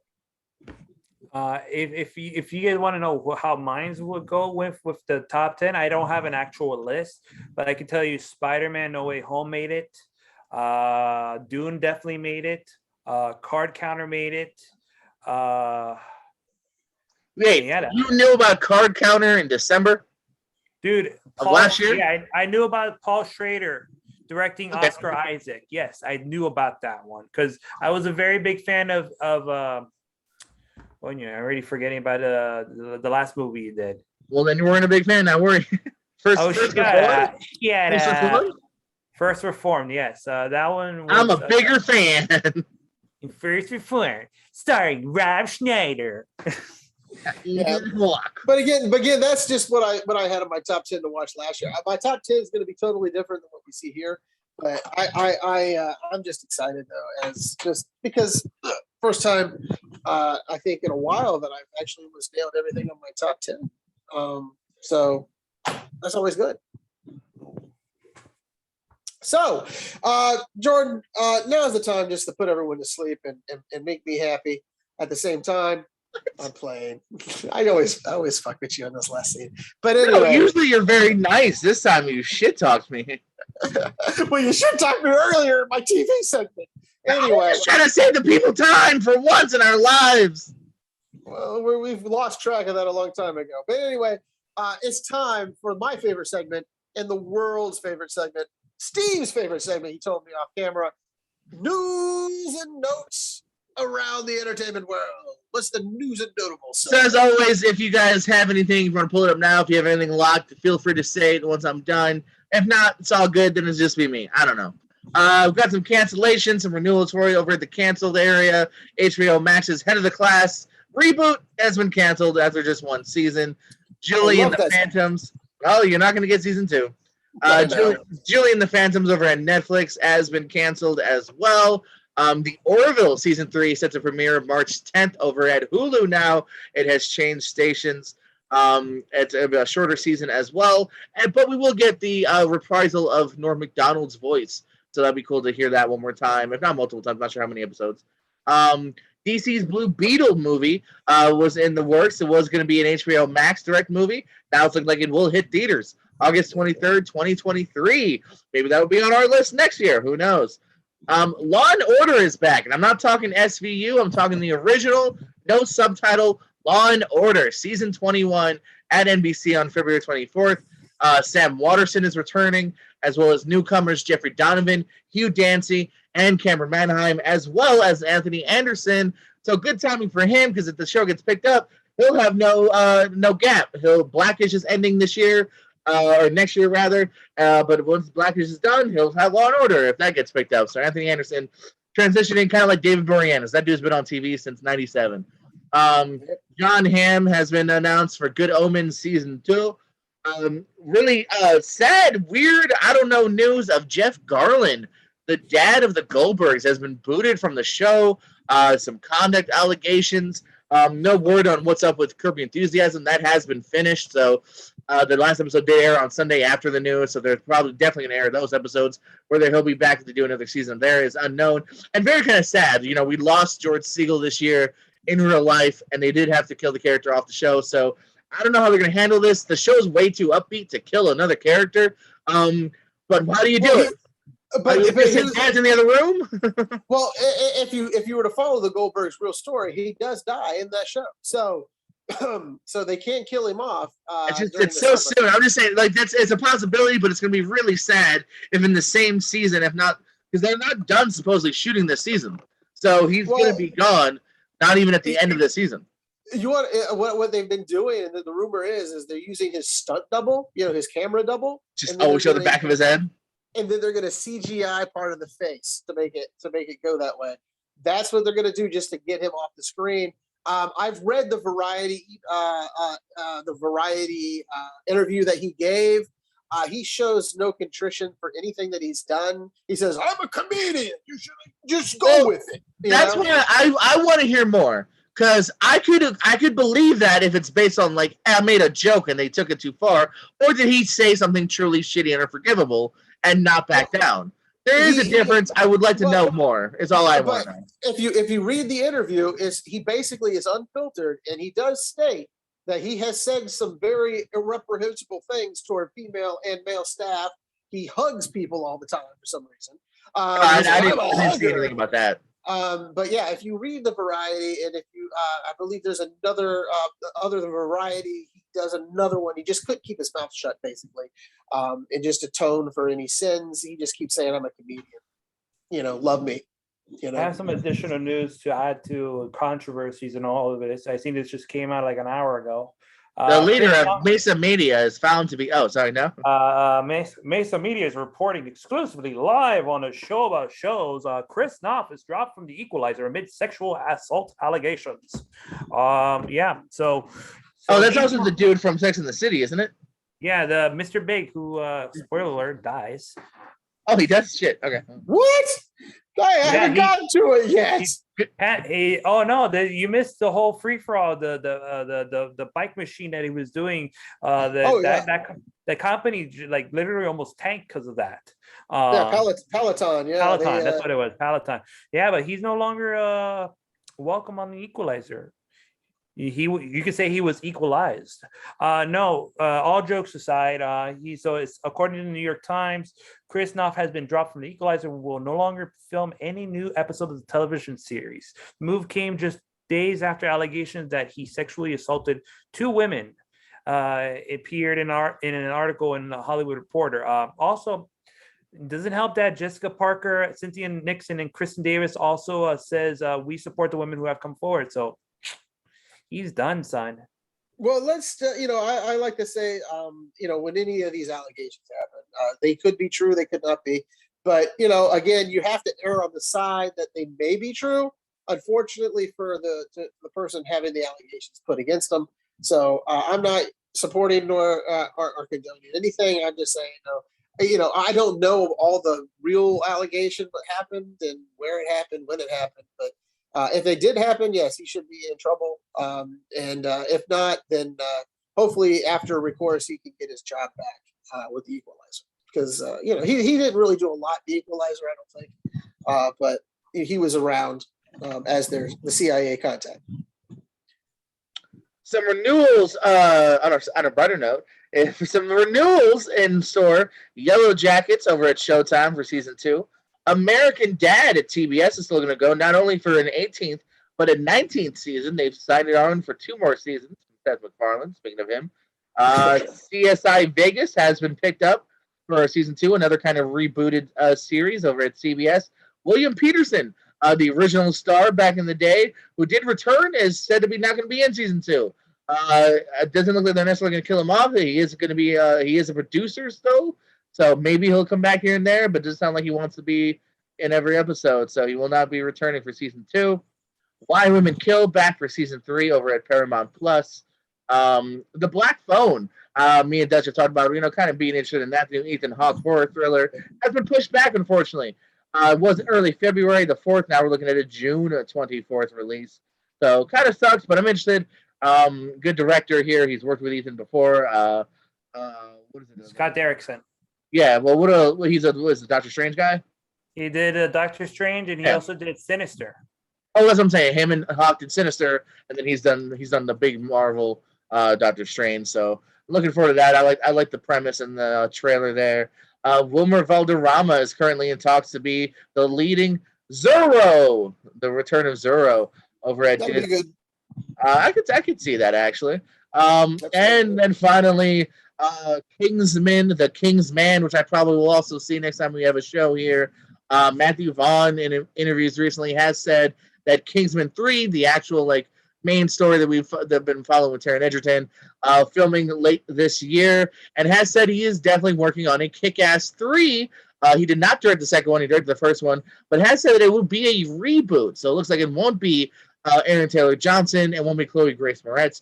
She showed interest recently on Fallon about being that character again, but it does sound like he's interested in doing some more of that story, but not necessarily. It looks like the way he worded it, it seemed to be reboot. So I look forward to that. I had my problems with Kick-Ass 2. I really enjoyed Kick-Ass 1, but I definitely would love to see more from that world. And in Matthew Vaughn's directing, that definitely intrigues me much more. I think he was missing from the second one. Yeah, so that was fabulous. Any other notes that we may have out there? Because I have nothing. So that's a good way to go into the Christmas break we're going to have. We're having a good holiday break, and we'll be back. And when we come back, I think what we're going to do is our top 10 2021 films? We're probably the top 10 of 2021. I would imagine this will probably be the last show of the year. If not, it would be literally right before New Year's. We'll talk in a week, see when we get to it. But I know I'll be out of town for about a week in Arizona, having some Christmas movies, seeing some family. I hope you both have a great holiday. Everybody at home, have a safe but fun, warm holiday. Yeah, man. Yeah, you know what? I'm not sentimental here, but I'm glad it's the Christmas season. It's the holiday season for everyone. Maybe not everyone, but I just wish everyone a happy, safe Christmas holiday season. If we're not here on New Year's, Happy New Year. But I'm hoping we can get here before New Year's. We don't know yet, but we'll figure it out. We'll talk. I'm literally back in town 2 days before New Year, so we'd have to get it right in the dot. And I have a party, I think, on New Year's Eve, but I don't mind going live. Yeah, I'm going to enjoy the next few shows. I'm letting you know right now what the top 10s are. Best of the year, best TV show of the year, and then I want to do the worst of the year for movies. Okay, we can. And Steve, if you're available, we'd be happy to have you back on. So I'm available. Let me know when I can hop on, and I'll be available to spill out my best ofs and some of my worst ofs too. So. Absolutely. We love to have you on the show. Again, we're on the countdown to my exit. So we'll see what happens. Any parting words or plugs, Steve? Oh, I mean, there's a little thing here. It's just kind of a little itchy. Oh, it's Mesa Media. I heard Treehouse Lee and Michael from High Spots just talking about this. Hell yeah, bro. That's what you do, man. Well, that's what you do when you build it's my first year in Mesa Media. it lived up to its own expectation, but I'm moving on to doing bigger and better things in 2022, collaborating with a lot of people, doing some side projects, maybe sponsoring some shows. You know, I was about to say but you worked for me in the first year, but now you said you want to do bigger and better things. I see how it is, Steve. I mean, we gotta talk off air, baby. Kayfabe, dude. No, but all seriousness aside, I've got a lot of video projects. I'm doing the best of indies, which I'm pretty sure you're gonna see some real pro wrestling in there. You're gonna see the best of the ladies wrestling because they definitely kicked some ass in 2021. You're part of the ladies, sure, why not? I'll try